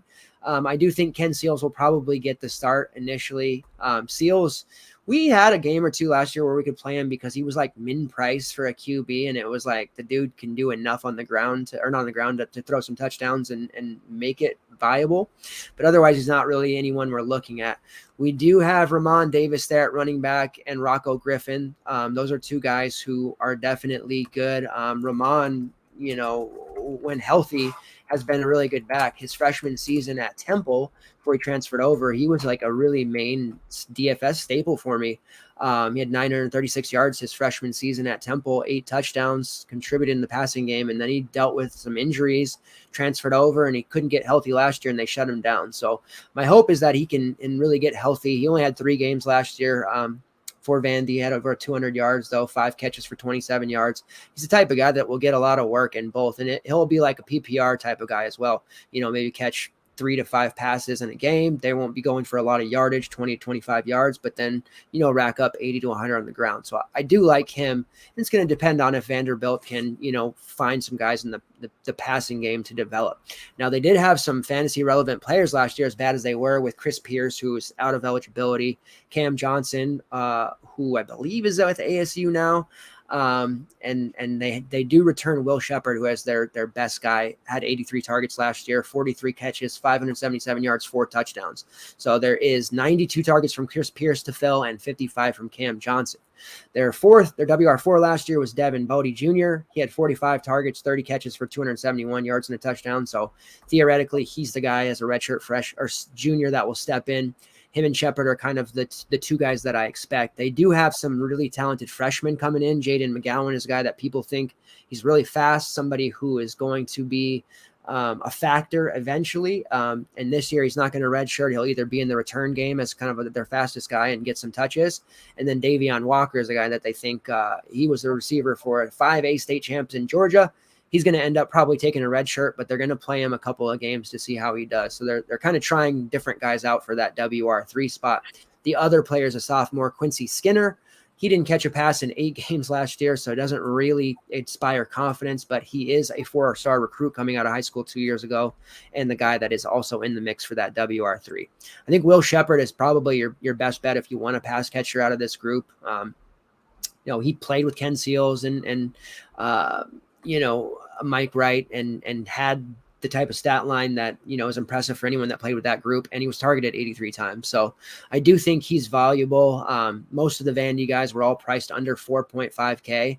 And the ones that were getting target hogs like Chris Pierce and Cam Johnson were also priced under 5K, and they're viable. No one's going to use them. So you do have some sneaks here for Vandy, but it's not a team that you're going to be starting your journey with, and it'll be a situation where you really like the rest of your lineup you have 4.1K left, and you might say to yourself, you know what, Will Shepherd's going to get 5 to 6 targets. I can live with that. Let's roll. You're not going to be starting your lineups with them. So that's the Vandy spiel. Ken Seals is bad, but not as bad as people usually say. So as far as do you have anything you want to talk about Vandy? I didn't think you did, but I don't want to. Not really. No. All right. So as far as like predictions go, what do you got, man? Are you thinking it's, Bama Georgia title game again, or do you have something hotter for us? What do you think? Just throwing a little predictions out there. I think it's going to be A&M. I don't think anybody takes down Georgia. I think Georgia wins the national title again. But I think A&M rises from the West, and we see an A&M Georgia conference championship. I like that. It's hard not to pick Georgia. I am going to roll with our Vols in a they're gonna pull off this last game. That would be so much more exciting from a DFS perspective. Yeah, I think it's going to be the Vols, and I do like your A&M pick, but I'm too scared to pick against Bama because I just think Saban this is a year for them to lose. It is this year, but I'm going to go Vols Bama just to be a little bit fun. How about your top at any position, because we're running over time, your top DFS option in the SEC, any position? Well, let's say not a quarterback, actually, because you probably just say Bryce Young. So any running back or wide receiver / tight end, that's going to be the top DFS option in this conference. I'm going to go Keyshawn. Yeah, I think that's probably the right call. For me, I think Cedric Tillman is going to be a really high-end option, but I don't know how we could possibly pick anyone besides Keyshawn Boutte because of that target share that he's going to get. It's just going to be phenomenal. So I think that will wrap up the SEC show. If you guys are just joining us, I appreciate it. Make sure you go back and like the video, comment on it, and watch it from the beginning. Lots of good stuff in there. We're going to be talking Big Ten tomorrow, and then I'll have some Pac-12, Big 12 stuff on Wednesday solo. The show on Thursday will break down that Week 0 slate, and then Saturday morning I will be doing some Q&A stuff for those of you that have any last-minute questions. If you don't already follow myself, that's at Dub Deuces 85. I don't know why you're not following me, but you need to be, and you really need to be following my guy Jake Kucheck. It's at the SF Giants guy. He lives in Cali. He's obviously a Giants guy. That's his Twitter handle. I'll make sure to tweet out the show link with that so you can follow both of us as well. And a really fun, profitable season in store. Now that we've had maybe a half season together when I came over. We're starting from the very beginning. I'm really excited to see what you and I can do for people and ourselves, and really finding these sneak plays and bad chalk and all that good stuff. So any final words before we head out, man? I'm excited, man. Keyshawn for Heisman. 4 wins, Heisman. Doesn't matter. All right. Thanks, everybody. Appreciate it. Good luck. We'll be back tomorrow.